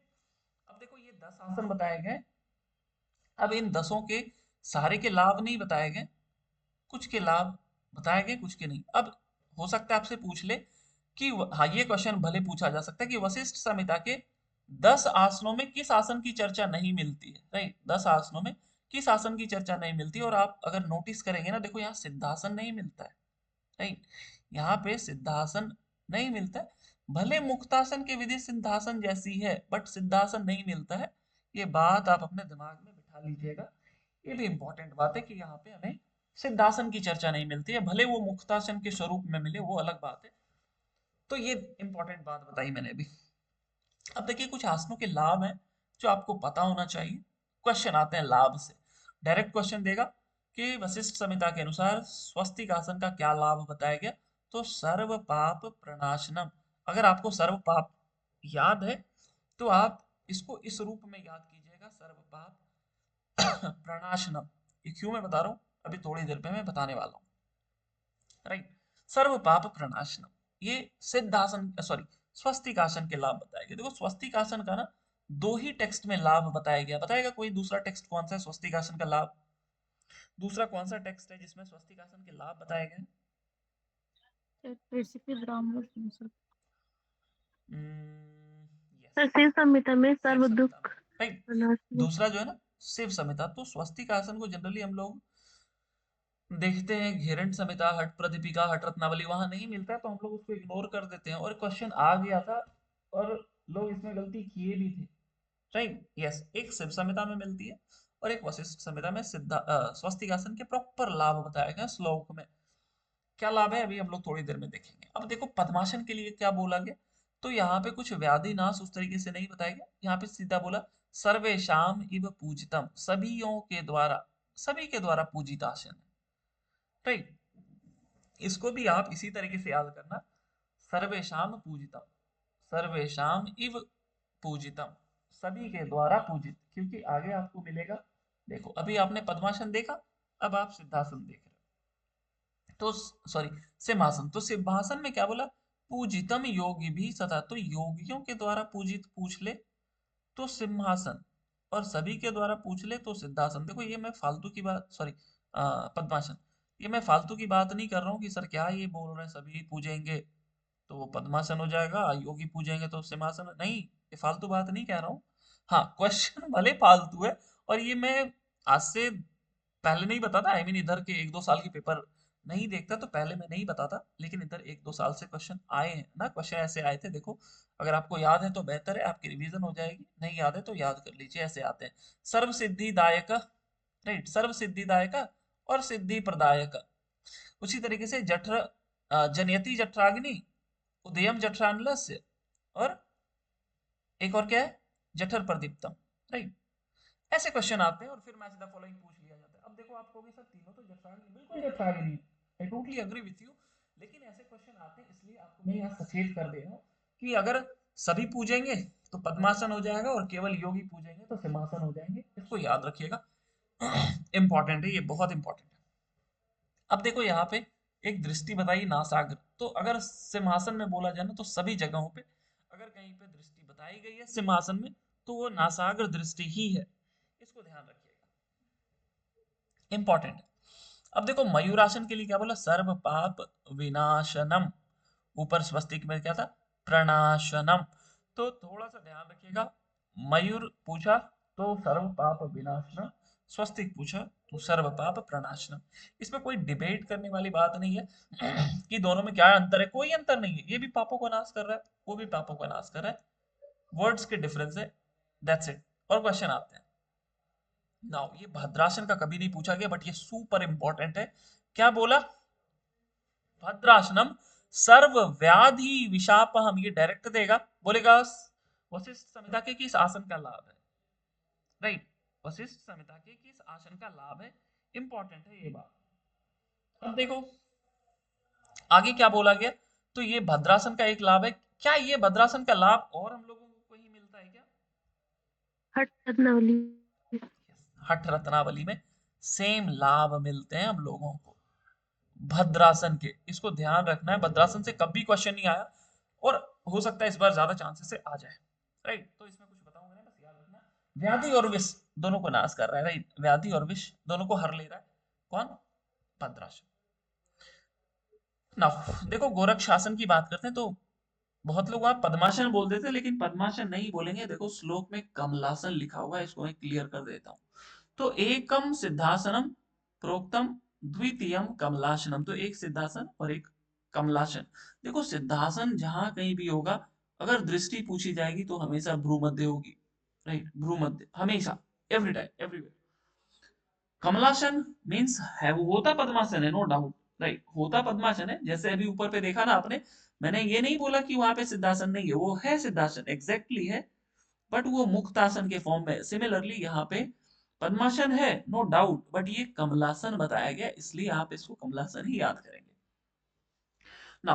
तो पद्मासन जहां कहीं भी दिया जाएगा इसकी दृष्टि हमेशा नासाग्र रहेगी, राइट, नासाग्र ये हमेशा रहेगी, और सिद्धासन रहेगी तो भ्रूमध्य, अगर दृष्टि रहती है तो भ्रूमध्य ही रहेगी, ये बात आप एकदम नोट डाउन कर लेना, इंपॉर्टेंट है। आगे बढ़ते हैं, देखो सिद्धासन के कुछ लाभ बताए गए, ये सेम वही लाभ हैं जो आप हट प्रदीपिका में पढ़ते हैं, और मैं उम्मीद करता हूँ कि आपने हट प्रदीपिका में सारे आसनों के लाभ एटलीस्ट याद किए होंगे, जो सभी व्यक्ति को नेट क्वालिफाई करने के लिए, ये तो इतना पता होना चाहिए कि हट प्रदीपिका के आसनों के क्या लाभ है ना, ये मैं अंडरस्टूड मान करके चल रहा हूँ कि आप सभी ने ये तो एटलीस्ट जरूर याद किया होगा। अब देखो यहाँ पे क्या बोला कि मोक्ष का पाठ भेदन, डायरेक्ट क्वेश्चन देगा, गोरख संहिता के अनुसार कौन सा आसन मोक्ष कपाट का भेदन करता है। अब जिस व्यक्ति को पता नहीं है, दो आसन ही है उसमें, तो हो सकता है वो भद्रासन भी लगा करके चला है या सिंहासन भी लगा करके चला जाए ना, वही दे देगा सिद्धासन पद्मासन सिंहासन भद्रासन। तो अब जिसको पता नहीं है दो ही आसन है तो वो कुछ भी लगा सकता है। तो ये ध्यान रखिएगा, मोक्ष कपाट का भेदन ये आपकी हठ प्रदीपिका में भी बताई गई है, ये आपकी हिरण्य संहिता में भी बताई गई है, ये आपकी गोरक्ष संहिता में भी। और दृष्टि भ्रूवंत्रम, भ्रू मध्य दृष्टि, राइट, भ्रू मध्य दृष्टि। पद्मासन में ऑलवेज एंड एवरीवेयर नासाग्र दृष्टि, और इसके लाभ ज्यादातर टेक्स्ट में यही दिखेंगे, व्याधि विकार नाशनम, राइट, व्याधि विकार नाशनम, व्याधियों को नाश करता है। अब देखो यहाँ पे ये जो आसन देख रहे हैं आप, ये है आपका घेरंड संहिता का 32 आसन, और 32 आसन किस लोक के लिए बोला गया है, स्वर्ग लोक, मृत्यु लोक, नरक लोक, मृत्यु लोक। मृत्यु लोक ना, यस मृत्यु लोक के लिए बताया गया, और ये अभी आ गया था कहाँ पे, एमपी सेट में ना, आकांक्षा जी को मजा आ गया होगा क्वेश्चन देख करके। तो 32 आसन बताया यस गया सर। मृत्यु लोक के लिए ना, ये मैं चिल्ला चिल्ला करके कहता भी था, मृत्यु लोक लिखा हुआ है, ध्यान रखिएगा। ओके, अब देखो यहाँ पे इन 32 के नाम तो अगर याद कर लो तो बेहतर, और नहीं याद किया तो अभी मैं बिल्कुल भी आपको सजेस्ट नहीं करूंगा। देखो नाम मैं आपको इसलिए कहता हूँ ना, सजेस्ट करने की सजेस्ट करता हूँ याद करने के लिए, क्योंकि एक क्वेश्चन आया था कि इनमें से कौन से आसन हठ प्रदीपिका में और घेरंड संहिता में मिलते हैं, राइट, दोनों में कॉमन पूछा गया था, और इसलिए मैं नाम याद करने के लिए कहता हूँ। तो बेहतर क्या होगा आपके लिए कि जहां जहां कम कम आसन दिए गए, लाइक वशिष्ठ संहिता हो गई, लाइक हठ प्रदीपिका हो गई, लाइक शिव संहिता वगैरह वगैरह हो गई, तो इन सब के नाम याद कर लो, तो आप आराम से एलिमिनेट कर पाओगे कि ये वहां पे मिलता है और ये नहीं मिलता है ना। तो आधा काम आपका हो जाएगा। अब देखो यहाँ पे बहुत सारे आसने के लाभ हैं, यहाँ पे बहुत सारे दृष्टि बताई गई है, तो वो आपको पता होना चाहिए, क्योंकि धैर्य संहिता से अगर क्वेश्चन बनाया जाएगा तो काफी बेहतर क्वेश्चन बनेगा। तो देखो अभी जस्ट बताया मैंने मोक्ष कपाट का भेदन, ये आपकी हठ प्रदीपिका में भी मिलती है, अभी गोरख संहिता में भी देखा और अभी घेरंड संहिता में भी देख रहा है। मोक्ष कपाट का भेदन डायरेक्ट अगर आसन वैसे भी बिना रेफरेंस के भी पूछा जाए तो भी आप सिद्धासन ही कहना, राइट, ये बात आप गांठ मान लीजिए। दृष्टि हमेशा भ्रूमध्य रहेगी, सिद्धासन में कोई संदेह नहीं है। आगे बात करते हैं पद्मासन की। तो देखो पद्मासन के लिए क्या बोला गया कि यहाँ पे दृष्टि कैसी होगी, तो नासाग्र। आगे व्याधि विनाशकार या व्याधि विकार नाशकरम, राइट, तो व्याधि नाश कौन करेगी, तो पद्मासन। पद्मासन का ज्यादातर व्याधि विनाश ही दिखता है आपको, तो ये इंपॉर्टेंट है। तो ये दो अभी हम लोगों ने गोरख संहिता में भी देखा, तो इसको मैं ज्यादा डिटेल में नहीं बताऊंगा। यहाँ पे सेम चीज है, तो यहाँ पे समय नहीं लूंगा, लेकिन अब देखो यहाँ भद्रासन, अब यहाँ से ना आप डिफरेंस करना शुरू कर दो। भद्रासन की अगर बात करते हैं, देखो अभी वशिष्ठ संहिता में हमने पढ़ा था, क्या था जल्दी से बताइए, तो वशिष्ठ संहिता में भद्रासन का लाभ, सर्वव्याधि विशापहम। व्याधि हाँ, विपाशम। सर्व व्याधि विशापहम।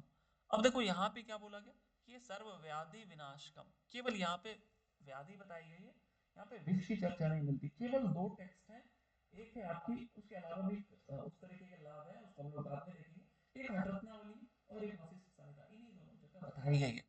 और यहाँ पे देखो दृष्टि बोली गई है भद्रासन में, नासागर दृष्टि, राइट, नासागर हट, सॉरी घेरंड संहिता में दृष्टि को लेकर के बहुत आसनों में चर्चा मिलती है, तो दृष्टि अगर आप भद्रासन से याद, सॉरी घेरंड संहिता से याद करेंगे तो ज्यादा बेहतर होगा।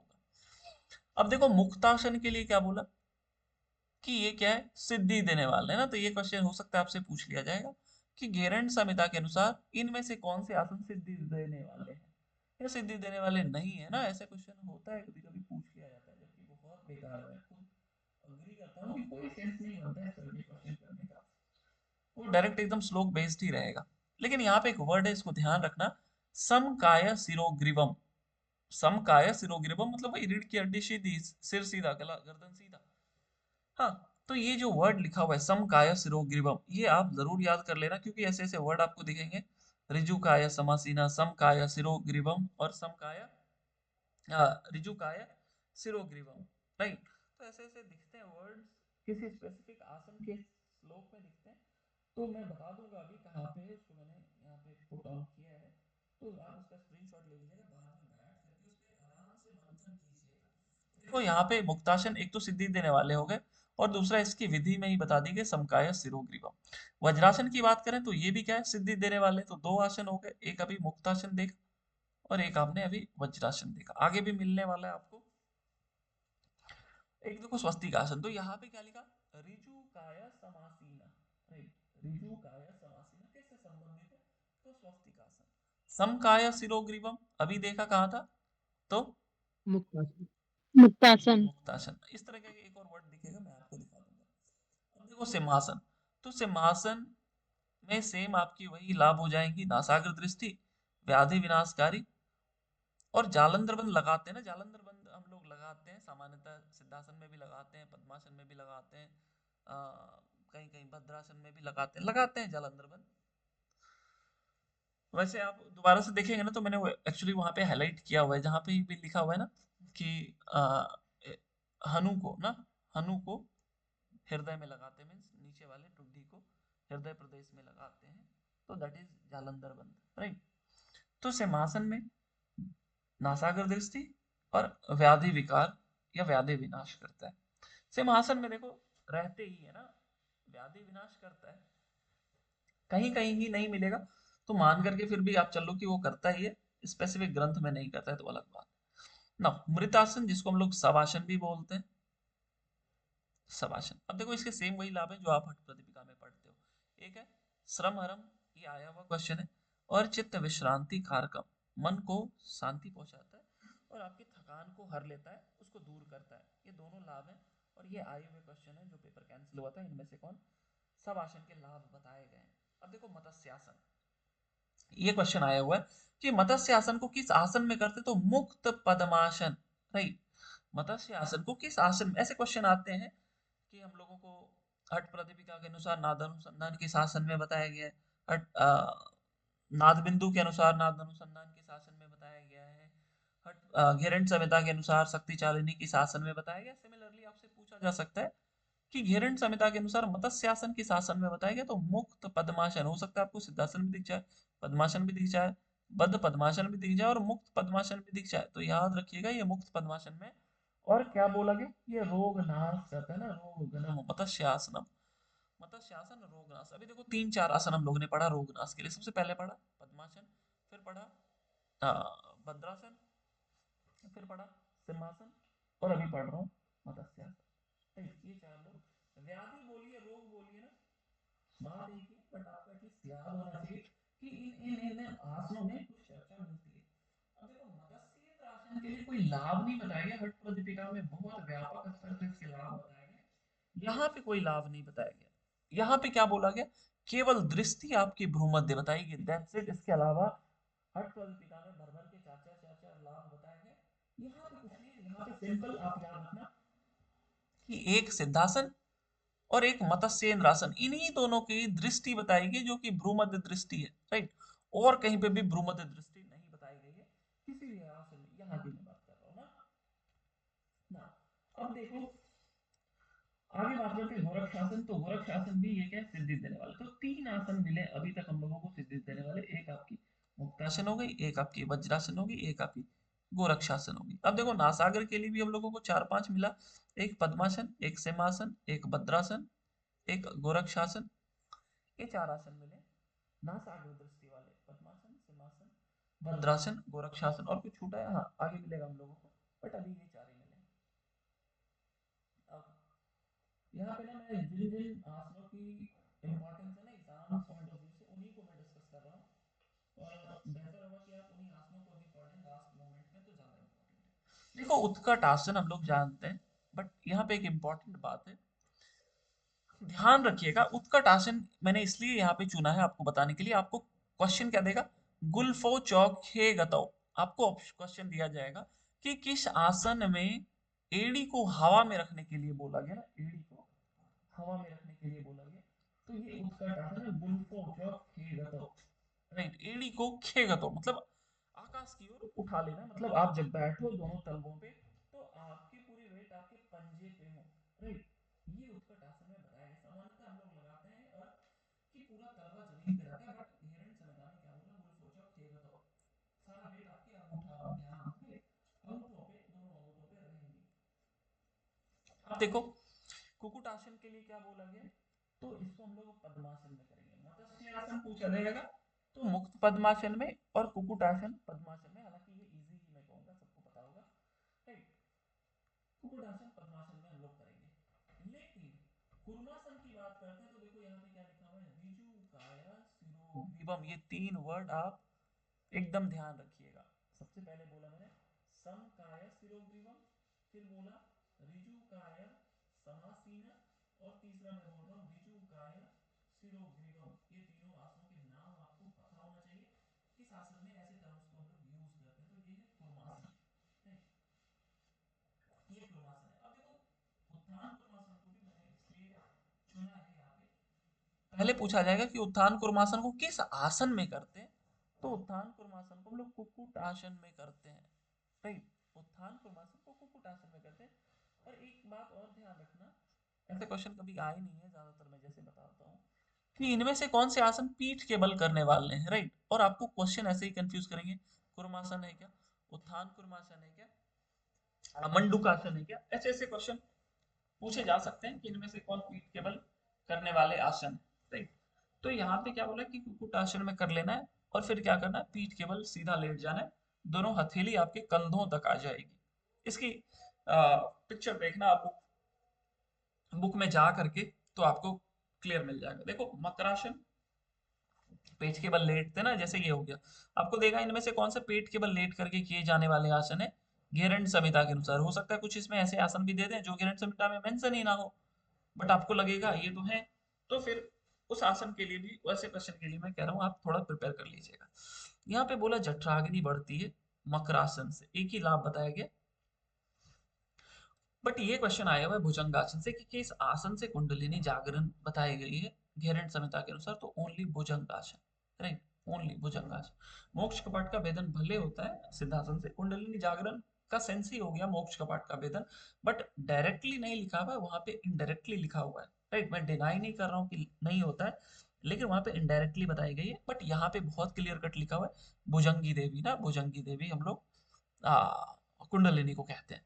तो जागृति भुजंगी देवी, और क्या बोला गया, तो जठराग्नि बढ़ती है इससे, और सभी रोगों का नाश। तो देखो भुजंगासन के 3 लाभ बताएंगे, रोग नाश, जठराग्नि और कुंडलिनी जागरण, ये 3 लाभ बताएंगे घेरंड संहिता के अनुसार। इन रिकॉर्डिंग्स को आप बार बार देखोगे ना तो बहुत बातें क्लियर होंगी, हो सकता है बहुत बातें नया भी पता चले आप लोगों को। एंड लास्टली देखो ये 32वां आसन है योग आसन, इसको मैंने इसलिए किया क्योंकि यहाँ पे नासाग्र दृष्टि बताई गई। अब देखो आपको क्वेश्चन क्या देगा, इनमें से, राइट, इनमें से किस आसन में नासाग्र दृष्टि है, नासाग्र दृष्टि बताई गई है या नासाग्र दृष्टि नहीं बताई गई है। और ऑप्शन में ऐसे भी देंगे ना, योगासन, भद्रासन, योगासन, भद्रासन, सिंहासन, और हो सकता है सिद्धासन दे दे।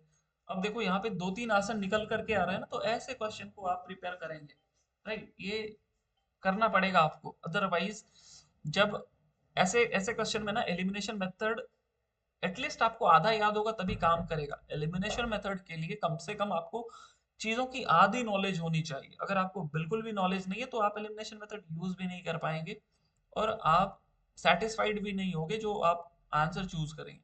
तो ये 32 आसन, इनको एक बार जाकर के दोबारा से देखना, फिर आपको आराम से याद हो जाएगा। अब देखो ये शिव संहिता के 4 आसन है। आप मुझे मैसेज कीजिए तो 4 आसन कौन कौन से शिव संहिता के, जल्दी से मैसेज कीजिए तो 4 आसन कौन कौन से हैं शिव संहिता के। आपने पहले बताया शिव संहिता में 4 आसन मिलते हैं, तो कौन कौन से 4 आसन मिलते हैं, जल्दी से बताइए।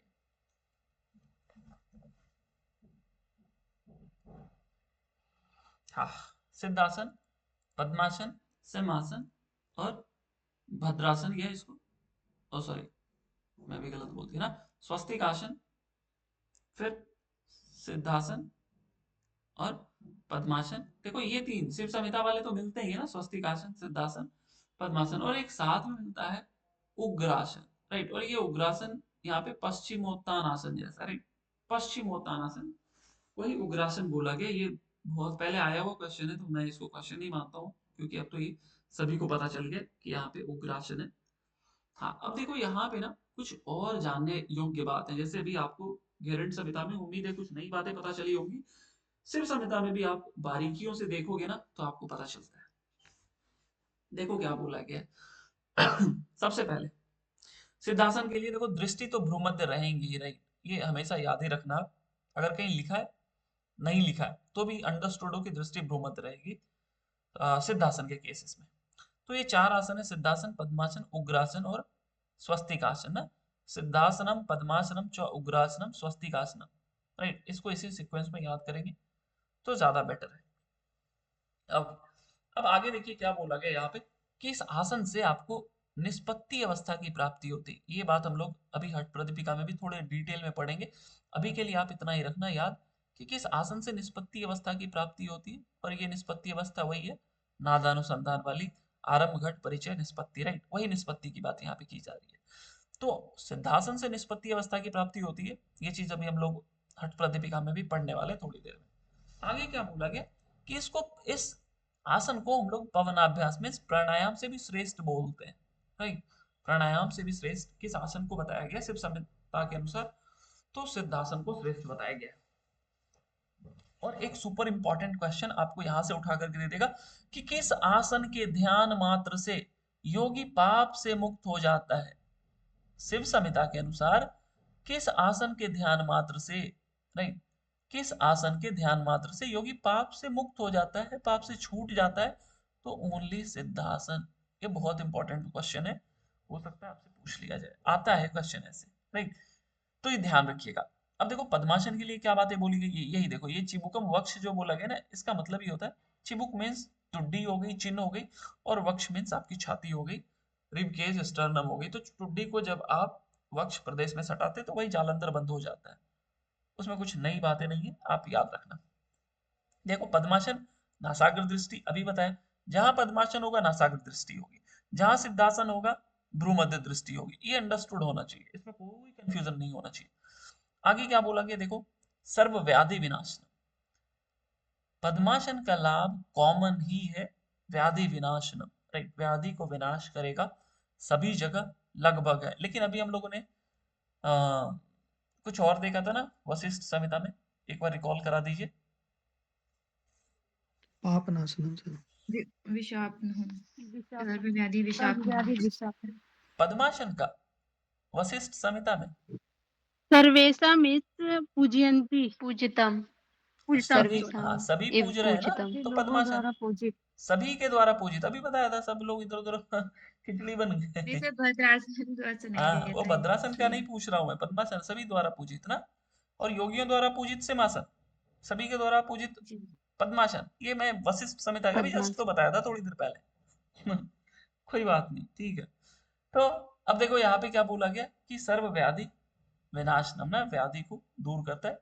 मोस्टली टेक्स्ट में दिखते हैं, जैसे वशिष्ठ संहिता में नहीं दिख रहा, बट ये अंडरस्टूड हो कि व्याधि को भी नाश कर रहा है और सभी के द्वारा पूजित भी है ना, इस तरीके से मान करके चलना ना। उग्रासन के लिए देखो क्या बोला गया है बातें। एक तो बोला इससे जठराग्नि बढ़ती है, ये तो सहज है। और क्या बोला कि देहावसान हरणम, ये देखो यहां से उठा करके देखा, ये सुपर इंपॉर्टेंट है। जैसे ऊपर अभी आपको मैंने बताया ना कि इससे क्या होता है, सिद्धासन से योगी इसके ध्यान मात्र से पाप से छूटता है ना, उसी तरीके से यहां से उठा करके देगा कि मृत्यु का हरण करने वाला कौन सा आसन है, तो ये उग्रासन है, जिसको पश्चिमोत्तानासन कहते हैं हम लोग, राइट, मृत्यु का हरण करने वाला।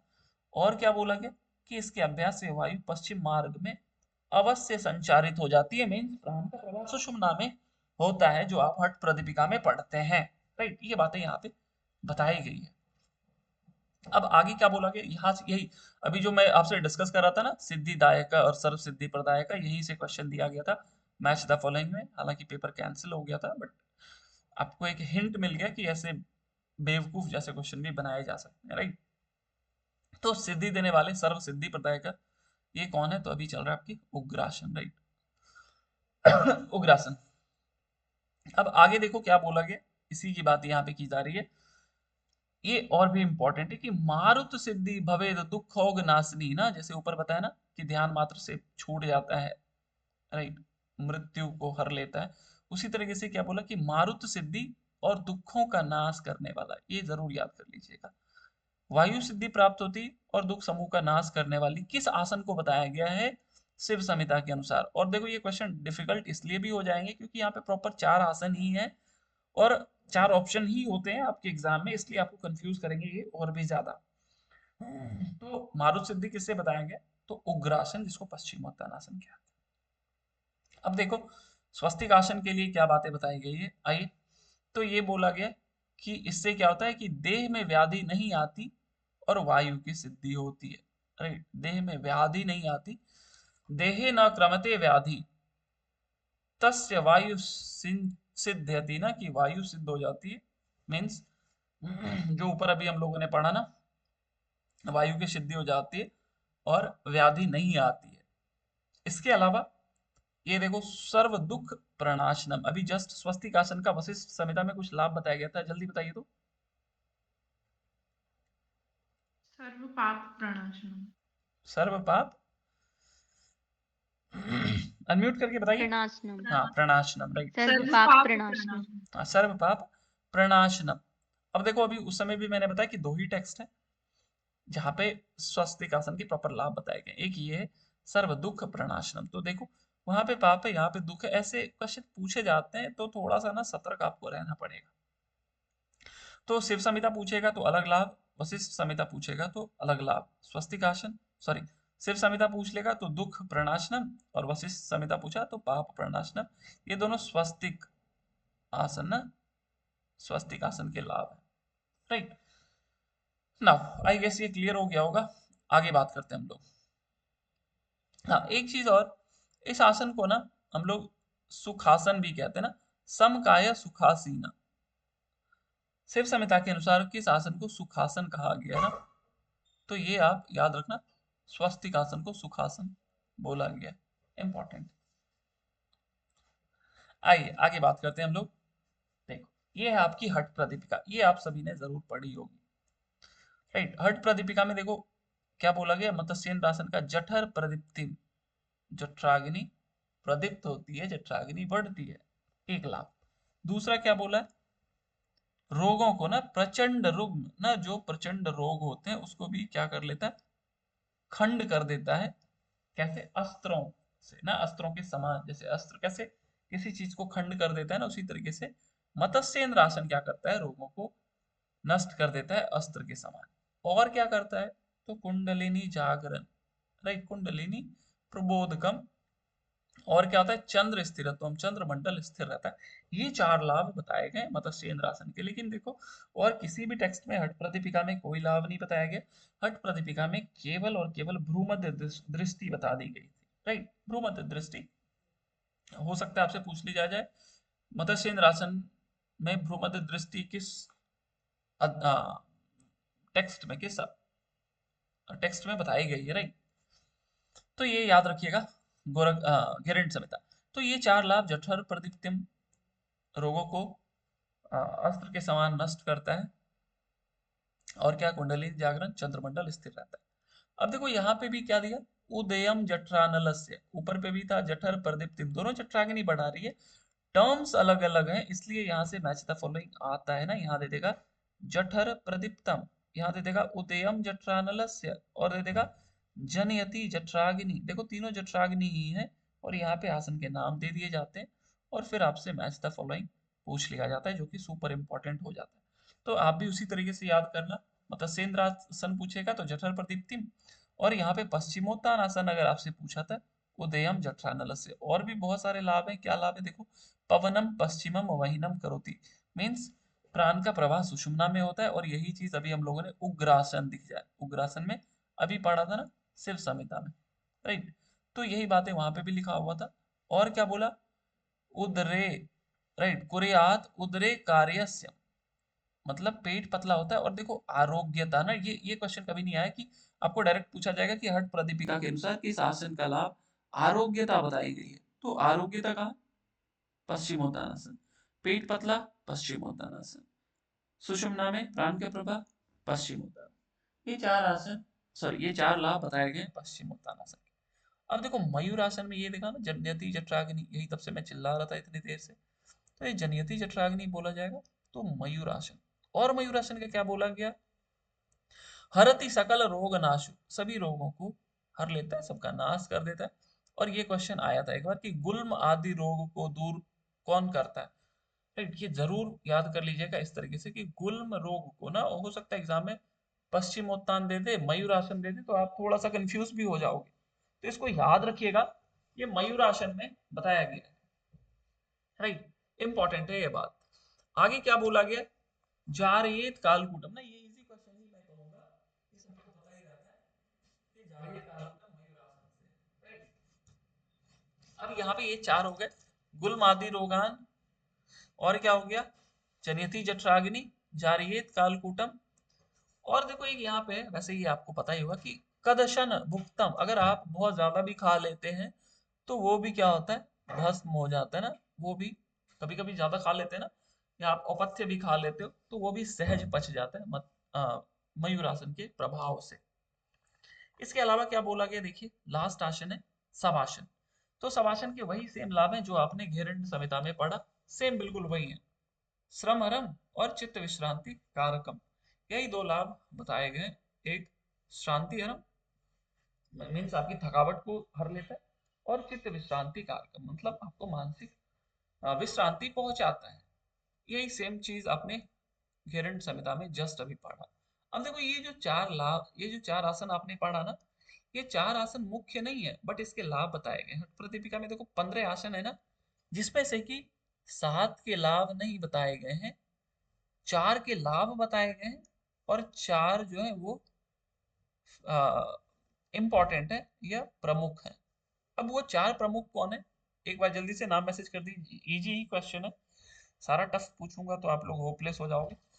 4 क्वेश्चन जल्दी जिसके नाम बताए गए, सॉरी जिसको इंपॉर्टेंट बताया गया हट प्रदीपिका में मैसेज कीजिए। तो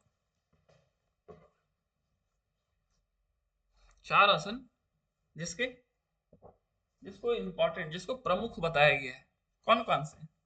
यस, सिद्धासन, पद्मासन, सिंहासन, भद्रासन। इसके लाभ मैं उम्मीद करूंगा आप सभी को याद है। मैं यहाँ पे केवल वही बातें बताऊंगा जो शायद थोड़ी नई हो, पुराने बच्चों को पता होगी ये बात, तो उनकी रिवीजन हो जाए और नए लोगों को ये पता चल जाए। अब देखो क्या बातें बताई गई है, आइए समझते हैं। देखो, सबसे पहले बात करते हैं सिद्धासन की। तो जो बात आपने घेरंड संहिता में पढ़ा, जो बात आपने गोरख संहिता में पढ़ा, वही बातें आपको यहाँ पे हठ प्रदीपिका में बताई गई है। क्या बोला गया? तो मोक्ष कपाट का भेदन करता है, एक बात। दूसरी सेम चीज जो आपने अब तक पढ़ी, भ्रूमध्य दृष्टि, बिल्कुल पढ़ा था, इसमें मुझे कुछ नहीं बोलना है। अब देखिए जो बातें आप अन्य कहीं नहीं पढ़े वो बातें यहाँ पे बताई गई। क्या बातें बताई गई है? तो देखो, इस सिद्धासन को हम लोग 3 नाम से जानते हैं, एक मुक्तासन है, एक गुप्तासन है और एक वज्रासन है। तो वज्रासन, मुक्तासन और गुप्तासन, इन 3 नाम से हम लोग इसको जानते हैं, इस सिद्धासन को। और क्या बोला गया है? देखो, यमों में मिताहार, ये क्वेश्चन शायद आया था अभी एमपी सेट में।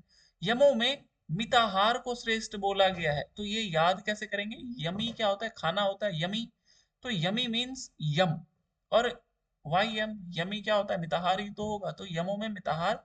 और अहिंसा नियमों में श्रेष्ठ बताया गया है, इसको याद रखिएगा। नियमों में पूछा जाए तो अहिंसा, यमों में पूछा जाए तो मिताहार, यमी मिताहार, नियम में अहिंसा।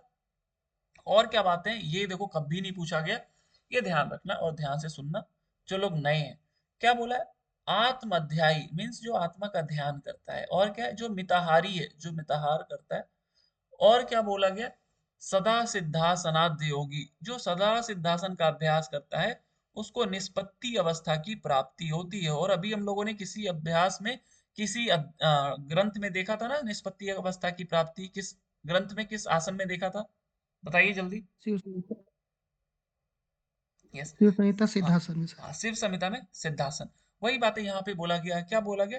कि जो आत्मा का ध्यान करता है, जो मिताहारी है और जो सदा सिद्धासन का अभ्यास करता है, उसको यावद द्वादश वत्सरम मीन्स 12 वर्षों में किसकी प्राप्ति होती है? तो निष्पत्ति अवस्था की प्राप्ति होती है। तो 3 बातें याद रखना है, आत्मा का ध्यान करने वाला, मिताहार करने वाला और सिद्धासन का अभ्यास करने वाला। ये 3 चीज को अगर कोई व्यक्ति प्रैक्टिस कर रहा है, तो अगर 12 साल तक ये करता है तो निष्पत्ति अवस्था की प्राप्ति हो जाती है।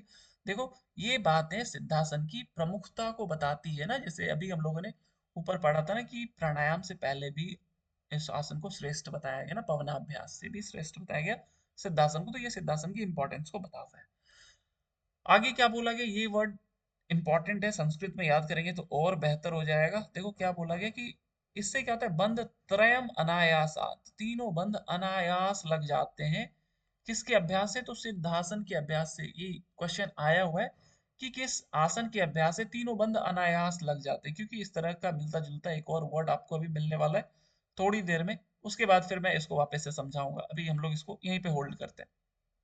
अब देखो पद्मासन, तो पद्मासन की एक ही लाभ होगा, व्याधि विनाश, राइट, व्याधि को नाश करेगा। नाउ एक और बात, हठ प्रदीपिका, थोड़ा समय यहाँ पे मैं मान करके चल रहा हूँ आप सभी हठ प्रदीपिका को जरूर पढ़े होंगे ना। हम लोगों को एक कुंभक बताया गया किसी एक आसन में, कुंभक का नाम बताइए और आसन का नाम बताइए हठ प्रदीपिका के अनुसार, बताइए। भस्त्रिका भस्त्रिका सर्वज्ञ हाँ, पद्मासन हाँ, भस्त्रिका त्रिवेणी। पद्मासन। अब जब आप भस्त्रिका भस्त्रिका, यस, भस्त्रिका कुंभक बताया। में पद्मासन के लाभ पढ़ेंगे ना, तो वहां पे एक और लाभ बताया गया। क्या लाभ बताया गया वहां पे? सर्व पाप और याद आ रहा है किसी को? प्रणाशनम। क्या हुआ निवेदिता जी, भूल गए? बोलिए। नहीं, सर्व सर्व पाप, व्याधि विनाशनम। नहीं, व्याधि तो यहाँ मिल ही गई, वहां पे क्या सर्व बोला? व्याधि विनाशनम। यहाँ पे तीनों का व्याधि मिल गई, निवेदन राइट। करता है सर, अनायास लग जाता है। हाँ, सर्व पाप प्रणाशनम, राइट। ये कहाँ पे बताया गया? तो जब आप भस्त्रिका प्राणायाम, भस्त्रिका कुंभक को पढ़ोगे हठ प्रदीपिका में ना, तो वहां पे ये बातें बताई गई। चलो मैं दिखा देता हूँ, पता नहीं अगर होगा यहाँ में ना, तो कुछ कुछ चीजों को अगर आप देख लेते हैं इमीडिएट ना, तो ज्यादा बेहतर रहता है। चलो ज्यादा समय वैसे नहीं लगेगा, आप सभी को पता है कि प्राणायाम कहाँ पे है। मैं थोड़ा सा केवल दिखा देता हूँ आप लोगों को, ताकि एक कंटिन्यूटी बन जाए यहाँ पे ना।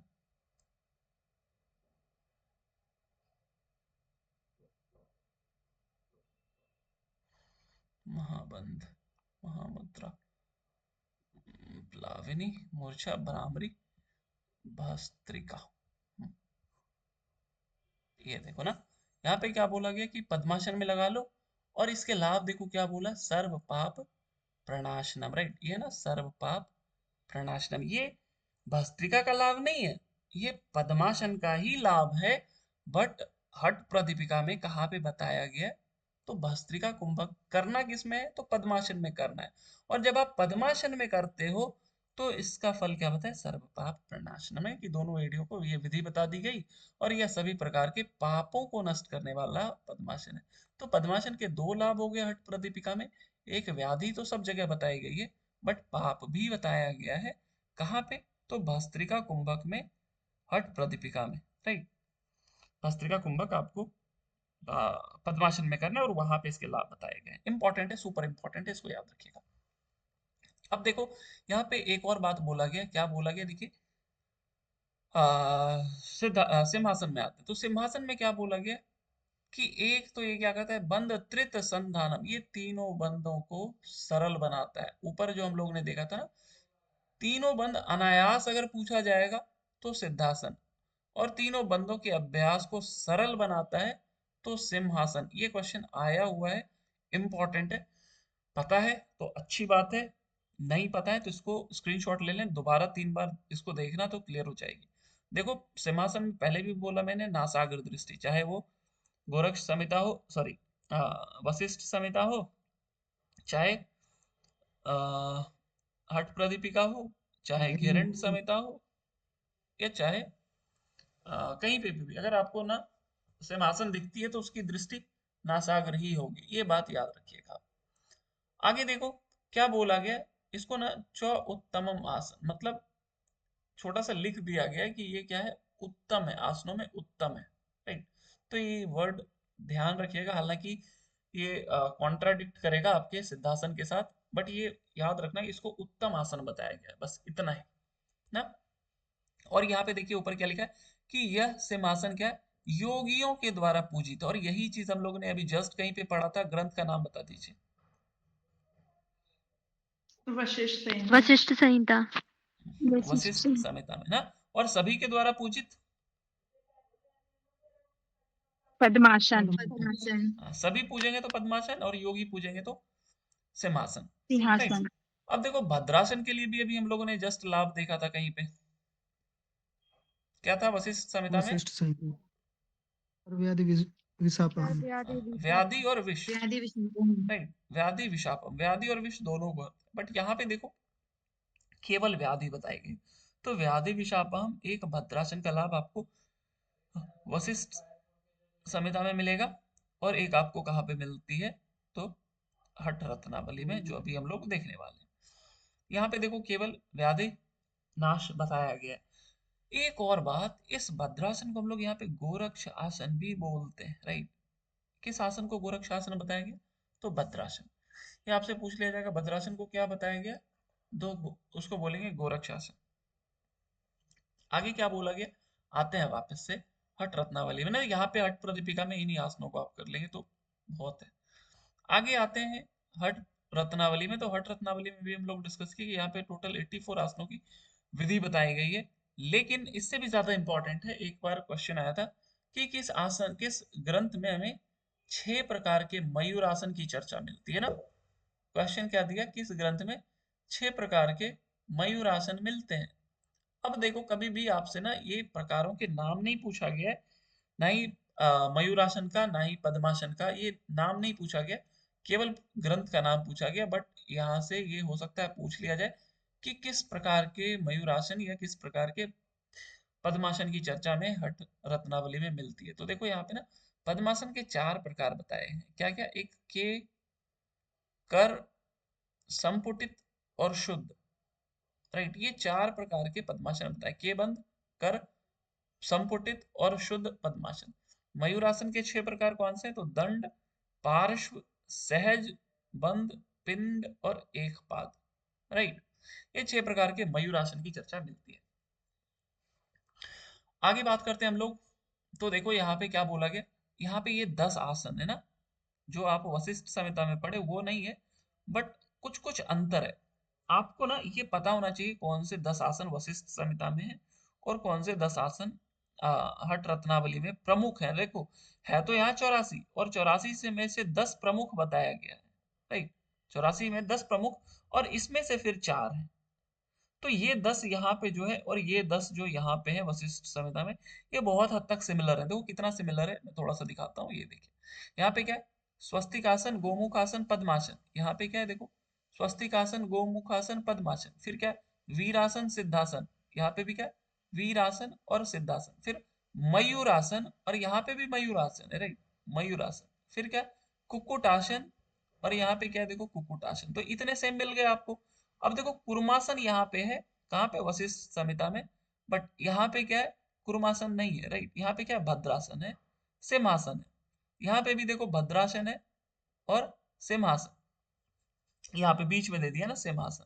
राइट, ये बीच में सिंहासन दे दिया है। यहाँ पे देखो सिद्धासन है, लेकिन यहाँ पे मुक्तासन भी है। देखिए इधर से ना ध्यान से, यहाँ पे सिद्धासन भी है और मुक्तासन भी है, बट यहाँ पे क्या है कि केवल और केवल मुक्तासन दिया है, सिद्धासन नहीं दिया है। तो ये छोटा सा डिफरेंस है। क्वेश्चन आता है इनमें से कौन हठ प्रदीपिका और गेरंड संहिता दोनों में आसन कॉमन है। तो यहाँ पे आप अच्छे से देख लें, ये इंपॉर्टेंट बात है। अब देखो यहाँ पे कुछ आसन अभी मैंने बताया। भद्रासन के क्या लाभ है? सर्व व्याधि विशापहम। ये सेम वही लाभ है जो आपने वशिष्ठ संहिता में देखा था, और यही लाभ हम लोग को एक और जगह मिलेगा।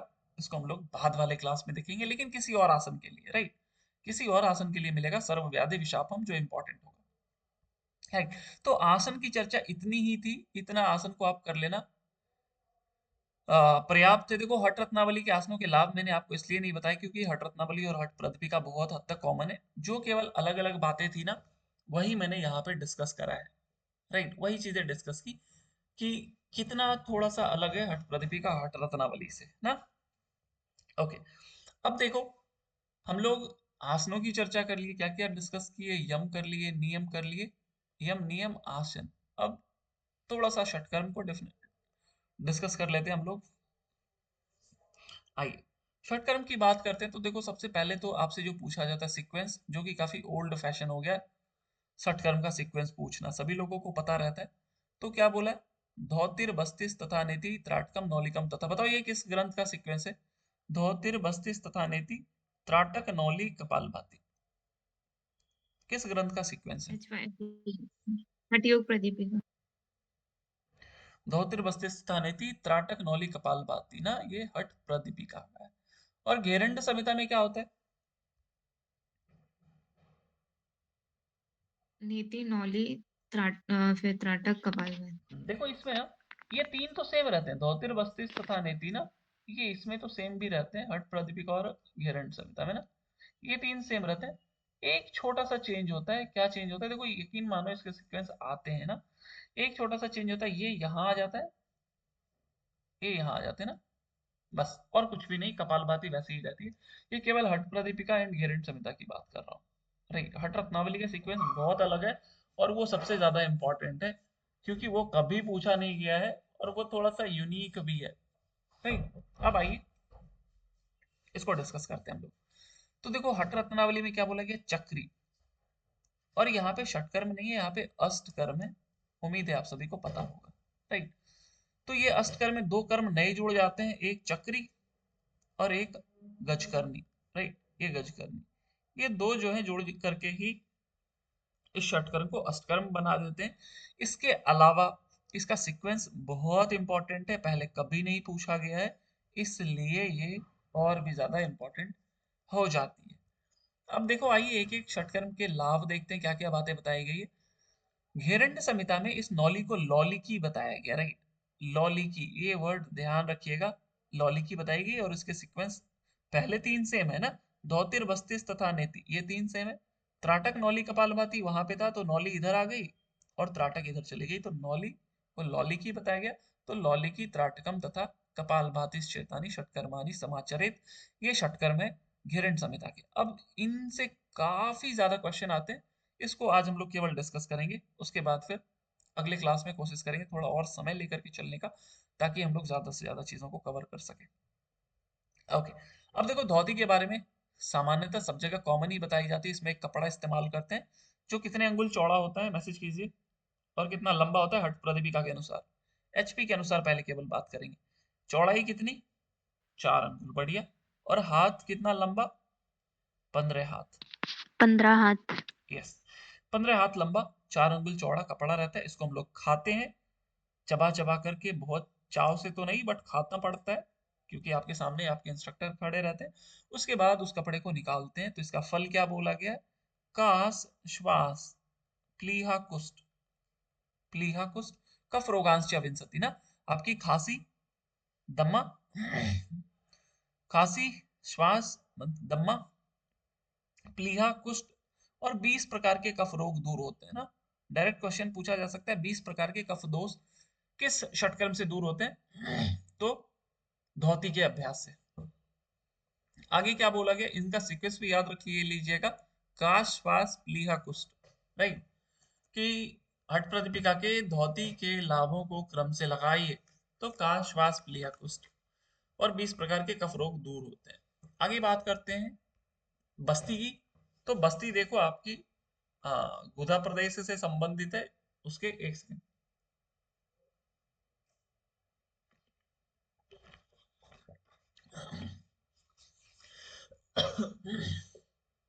आपके गुदा प्रदेश की सफाई से संबंधित है। यहाँ के जो लाभ है ना, ये अक्सर आपसे पूछे जाते हैं। देखो, एक आपने भी किसी आसन में पढ़ा ना, हठ प्रदीपिका में गुल्म रोगों को दूर करता है, कौन सा आसन था,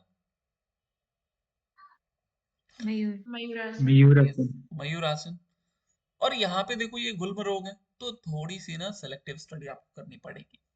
फिर क्या बोला, गुल्म प्लीहा उदरम वात पित्त कफ उद्भव, ये देखो तीनों ना दोषों को क्या करता है, सम करता है। मीन्स जो त्रिदोष असंतुलित होते हैं ना, इन तीनों को सम करता है। इसके अलावा ये वर्ड आप ध्यान रखना, अभी जो हम लोग देखने वाले हैं, क्या बोला गया, धातु, इंद्रिय और अंतःकरण की प्रसन्नता होती है। इसके साथ क्या बोला गया है, कांति आती है और अशेष दोष पचयम, इस वर्ड को ध्यान रखिएगा, राइट, अशेष दोष पचयम। इसी तरीके से एक वर्ड आपको दिखेगा नौली में, तो नौली में क्या दिखता है, अशेष दोषमय शोषिनी, ये आता है ऐसा क्वेश्चन, तो आपको थोड़ा सा ध्यान रखना पड़ेगा, ध्यान, राइट। अशेष दोषमय शोषिनी पूछा जाएगा तो आप नौली बोलोगे, और अशेष दोष पचयम पूछे जाएंगे तो आप बस्ती बोलेंगे, राइट, ये बस्ती का लाभ है। तो इतने सारे ना दहन प्रदीप्ति आपकी जठराग्नि को बढ़ाती है। ये आता है क्वेश्चन की धातु, इंद्रिय और अंतःकरण की प्रसन्नता किस षटकर्म से बताया गया हठ प्रदीपिका के अनुसार, तो ये है आपकी बस्ती, जल बस्ती, राइट, जल बस्ती। उसी तरीके से ये ऊपर वाला मैंने बता दिया, इसको ध्यान रखिएगा। देखो, इससे काफी क्वेश्चन बहुत पहले आते थे नेति के। नेति के 2 लाभ 3 लाभ बताए गए, एक कपाल शोधन, एक आपकी दिव्य दृष्टि, और एक आपकी जत्रु ऊर्ध्व रोग ना, कंधे के ऊपर की सारी बीमारियों को ठीक करता है। कपाल फ्रंटल साइनस की सफाई करती है और दिव्य दृष्टि प्रदान करती है। तो ये 3 लाभ बताए गए। त्राटक की बात करते हैं तो मोचनम नेत्र रोगा नाम, नेत्र रोगों को ठीक करता है। और क्या करता है, तंद्रा आदि ठीक करता है ना। और इसको गोपनीय रखना है, कैसा, हार्ट कपेट कब सोने की पिटारी के समान, इसको गुप्त रखने के लिए बताया गया है त्राटक को। ये आया हुआ क्वेश्चन है, सोने की पिटारी के समान किस अभ्यास को गुप्त रखने के लिए बोला गया, तो त्राटक को रखने के लिए बोला गया है। आगे बात करते हैं हम लोग, नौली की बात कर ले तो देखो नौली में कुछ वैसा नहीं बताया गया, सिंपल जठराग्नि यही याद रखना है और कुछ नहीं। यहाँ पे अशेष दोष में शोषणी जो बता दिया, इसको याद रखिएगा, राइट। एक देखो बहुत इंपॉर्टेंट बात मैं बताने जा रहा हूँ, इसको कान खोल करके आप सुनना। कहीं कहीं आपसे पूछा जाता है, बताओ नौली के कितने प्रकार हैं? तो देखो नौली के कोई प्रकार हठ प्रदीपिका और घेरंड संहिता में नहीं बताए गए हैं। आप जब घेरंड संहिता पढ़ते हो तो वहां पे आपको दिखती है वाम नौली, दक्षिण नौली, मध्यम नौली, अलग अलग तरह की नौली दिखती है, लेकिन वो महर्षि घेरंड नहीं बताए हैं। राइट, वो ग्रंथाकार अपने हिसाब से, जैसे आप बिहार स्कूल ऑफ योगा की बुक पढ़ोगे तो वो स्वामी निरंजनानंद सरस्वती जी ने बताई है, ना कि महर्षि घेरंड ने बताई है। ये बात आप अच्छे से अपने दिमाग में बिठा लें कि नौली के कोई प्रकार घेरंड संहिता में नहीं बताए गए हैं, और ना ही नेति के प्रकार। राइट, नेति के भी कोई प्रकार नहीं बताए गए हैं। महर्षि घेरंड के द्वारा उन्होंने केवल सूत्र नेति की चर्चा की है। राइट, सूत्र नीति की चर्चा की है। वितस्तिमानम नासानाले प्रवेशयेत ना, केवल सूत्र नीति की चर्चा। ये मैं हठ प्रदीपिका की बात कर रहा हूँ और घेरंड संहिता की। तो नेति और नीति और नौली के कोई प्रकार नहीं, एक ही प्रकार है जो महर्षि घेरंड और स्वामी स्वात्माराम जी बता रहे हैं।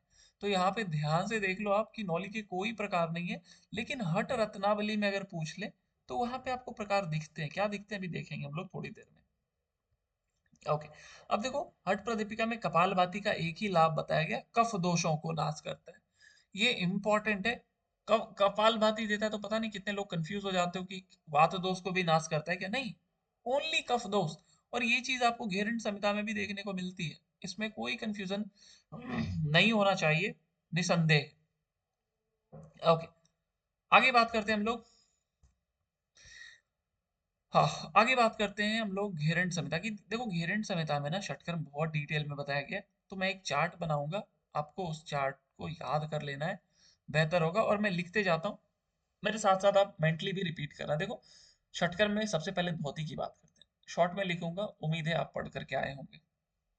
धोती बोला गया चतुर्विधा, एक अंत धोती, एक दंत धोती, एक हृद धोती और एक मूल शोधन। ये चार प्रकार की धोती हो गई।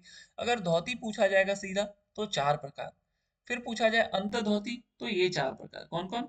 वातसार, वारीसार, वहनीसार चार अच्छा, और बहिष्कृत। बहिष्कृत। दंत धोती पूछा जाएगा तो दंत मूल, जीवा मूल, कर्ण रंध्र और कपाल रंध्र। हृद धोती के बारे में पूछा जाएगा तो दंड धोती, वमन धोती और वस्त्र धोती, और मूल शोधन का कोई प्रकार नहीं है। अब देखो इन चारों को पहले हम लोग डिस्कस करेंगे। वातसार, वारीसार, वहनीसार और बहिष्कृत। अब देखो ये वातसार क्या होता है, आइए इसको समझते हैं। देखो वातसार सिंपल है, वात मीन्स वायु से जो आप धोती करोगे, तो यहाँ पे क्या बोला गया कि कौवे की चोंच की बना करके ना, ये वातसार, वारीसार, वहनीसार, बहिष्कृत चार प्रकार की अंत धोती। अगर पूछा जाए अंत धोती के कितने प्रकार हैं, तो चार प्रकार। राइट, अब देखो वातसार के बारे में क्या बोला गया कि काक चंचू, कौवे की तरह की चोंच बना करके वायु का पान करना है, और उसके बाद उसको उधर चला करके उसको फिर निकाल देना है। उसको मुख से ही निकालेंगे, क्योंकि अगर आप उसको गुदा मार्ग से निकालेंगे तो वो बहिष्कृत हो जाएगी, और अगर उसको मुख से निकाल रहे हैं तो वो वातसार अंतर्धौती होगी। अब इसके लाभ क्या बोले गए, तो ये सभी रोगों को, सर्व रोग क्षयम करम, सभी रोगों को नाश करता है। कौन? वातसार धौती। दूसरा बोला गया वारीसार, तो वारीसार धौती को थोड़ा डिटेल में पढ़िएगा। देखो क्या बोला है, अकंठम पुरेद वारी, कंठ प्रयत्न पानी को, पानी से कंठ को भर लेना है, और उसके बाद क्या बोला गया, उदर में उसको चला लेना है और उसको अधो मार्ग से, गुदा मार्ग से निकाल देना है। तो ये विधि आपकी मिलती है लघु शंख प्रक्षालन। और ये किनकी देन है, तो स्वामी सत्यानंद सरस्वती, जो बिहार स्कूल ऑफ योगा के फाउंडर है। इन्होंने एक विधि इजाद की कि कैसे कोई व्यक्ति कंठ तक पानी पी करके गुदा से बाहर निकाल सकता है। तो उन्होंने शंख प्रक्षालन की विधि दी, लघु शंख प्रक्षालन। इसमें 5 आसन को क्रम से करना होता है, ताड़ासन, त्रिएक ताड़ासन, कटी चक्रासन, त्रिएक भुजंगासन और उद्राकर्षण। जब आप इस 5 आसनों को सीक्वेंस में करते हैं तो पानी मुख से होते हुए, अमाशय से, पेट से होते हुए आपके इंटेस्टाइन से फिर गुदा मार्ग से बाहर आ जाती है। इन 5 आसनों के सीक्वेंस पूछे जाते हैं। ये किनकी देन है, तो स्वामी सत्यानंद सरस्वती जी के। महर्षि गेरंड ने लघु संघ प्रक्षालन की विधि नहीं बताई है। उन्होंने सिंपल इतना बोला कि अगर आप मुख से पानी पियो, गुदा से बाहर निकाल दो, तो अगर ये प्रोसेस आप करते हो तो इसी को हम लोग बोलेंगे वारीसार धोती। स्वामी सत्यानंद सरस्वती जी ने एक प्रैक्टिस इजाद की, इन आसनों को डिजाइन किया कि ऐसे करते हैं तो वो पानी बहुत आराम से बाहर आ जाती है। इसको हम लोग बोलते हैं संघ प्रक्षालन। इसको ध्यान रखिएगा। इसका फल क्या बोला है? देवताओं के समान शरीर हो जाता है, राइट, और देह निर्मल हो जाते हैं।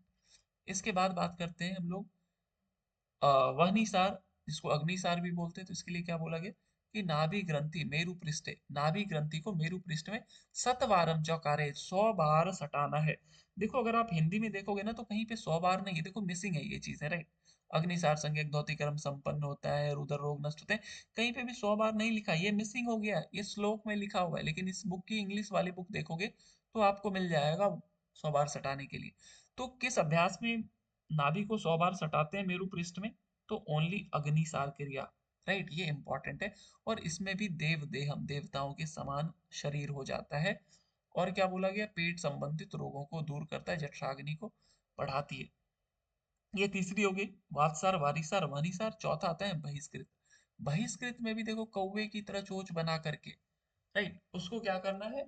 वायु को पेट में रखना है। और कितना देर रखना है? तो धारियेद अर्धयाम, अर्धयाम एक याम में 3 घंटे होते हैं, तो अर्धयाम आधा याम में 1.5 घंटे होंगे। 1.5 घंटे पेट में रख करके क्या करना है? देखिए, चालयेद अधो वर्तमान, अधो मार्ग से निकाल देंगे। तो देखो वातसार और बहिष्कृत में एक डिफरेंस है कि वातसार में हम लोगों ने वायु का ही पान किया, इसमें भी वायु का पान किया, लेकिन डिफरेंस ये है कि वातसार में मुख से उसको वायु को बाहर निकाला, बहिष्कृत में उसको अधोमार्ग से, गुदा मार्ग से, एनस से बाहर निकाल दिए पेट में 1.5 घंटे रखने के पश्चात। और इस धोती को परागोप्या, राइट, परागोप्या बताई गई है। कहीं कहीं आपको दिखेंगी ऐसी ऐसी वर्ड, तो इसको ध्यान रखिएगा। ये हो गए 4। तो हो सकता है आपसे पूछ ले जाए कि किस धोती में हम लोग कौवे की तरह चोंच बनाते हैं, तो याद रखिएगा एक वातसार एंड एक बहिष्कृत, इन दोनों अभ्यासों में कौवे की तरह चोंच बनाना होता है। ये सुपर इंपॉर्टेंट है। आगे बात करते हैं हम लोग प्रक्षालन। अब देखो प्रक्षालन की 2 विधि बताई गई, एक ऊपर जो बताई गई बहिष्कृत अंतर्धोती, और ये भी है बहिष्कृत ही धोती, बट ये प्रक्षालन विधि है। इसको क्या बोला गया कि नाभि प्रयत्न पानी में आपको खड़ा हो जाना है और शक्ति नाड़ी का विसर्जन करना है। विसर्जन करने के बाद आप उसको प्रक्षालन करेंगे, उसको धोएंगे, और उसके बाद पुनः आप उस नाड़ी को समेट करके अपने अंदर रख लेंगे। और इसको करने के लिए क्या बोला गया कि देखो ये जब तक आपको इतना शक्ति नहीं हो जाए कि आप वायु को पेट में अर्धयाम रख सको, तब तक आप इस अभ्यास को मत करना। और इस धोती को क्या बोला है? महाधोती, राइट। इस धोती को क्या बोला है? महाधोती। और ये बहिष्कृत ही अभी चल रहा है ना, इसको ध्यान रखना है। और देखो ये इसमें भी देवताओं जैसा शरीर हो जाता है। तो देखो अभी हम लोग पढ़ रहे थे अंतर्धोती। अंतर्धोती में हम लोग क्या पढ़ा? वातसार, वारिसार, वहनीसार और बहिष्कृत। तो इन तीनों में देवताओं के समान शरीर होता है, ये बातें बताई गई है। इसमें नहीं बताई गई है, इसमें केवल रोग क्षय बताया गया है, राइट, रोग क्षय। देवताओं के समान शरीर इसमें हो जाता है। आगे हम लोग बात करते हैं। देखो अच्छा, लगता है आज हम लोग ना 4 बजे तक का ही मैंने सोचा था। देखो अगले क्लास में ना मैं क्या करूंगा, मैं आप लोगों को बता देता हूँ। ये कल ही करेंगे, उम्मीद है आप लोग अभी पढ़ भी रहे होंगे। और आप पढ़ करके आओगे ना तो आपको ज्यादा मजा आएगा, क्योंकि ये बेसिकली देखिए रिवीजन क्लास है आपका, राइट। यहाँ पे मैं आपको कुछ नया नहीं सिखा पाऊंगा। ये क्लास उन्हीं बच्चों के लिए है जो सेल्फ स्टडी ऑलरेडी कर रहे हैं। कब से? पिछले 2-3 महीनों से एटलीस्ट कर रहे हैं। तो ये रिवीजन क्लास है, यहाँ पे मैं आपको कुछ पढ़ा नहीं पाऊंगा। और जाहिर सी बात है कि जो बच्चे क्लास लीव कर दिए, हो सकता है उन्होंने कुछ पढ़ा नहीं होगा, क्योंकि उनको उनकी पूरी खिचड़ी बन गई होगी। तो अगर आप पूरा पढ़े हुए हैं, तो आपको ये क्लास ज़्यादा लाभदायक होगा। उम्मीद है आपको ये बातें समझ में भी आ रही होंगी जो मैं भी बोल रहा हूँ। तो कल हम लोग क्या करेंगे? देखो आज हम लोगों ने कहा था कि अभी ये षटकर्म चल रहा है, तो ये षटकर्म चलेगा। षटकर्म के बाद वापस से आएंगे हम लोग जो अष्टांग योग चल रहा है। तो प्रत्याहार, धारणा, ध्यान और समाधि, ये हो जाएगी।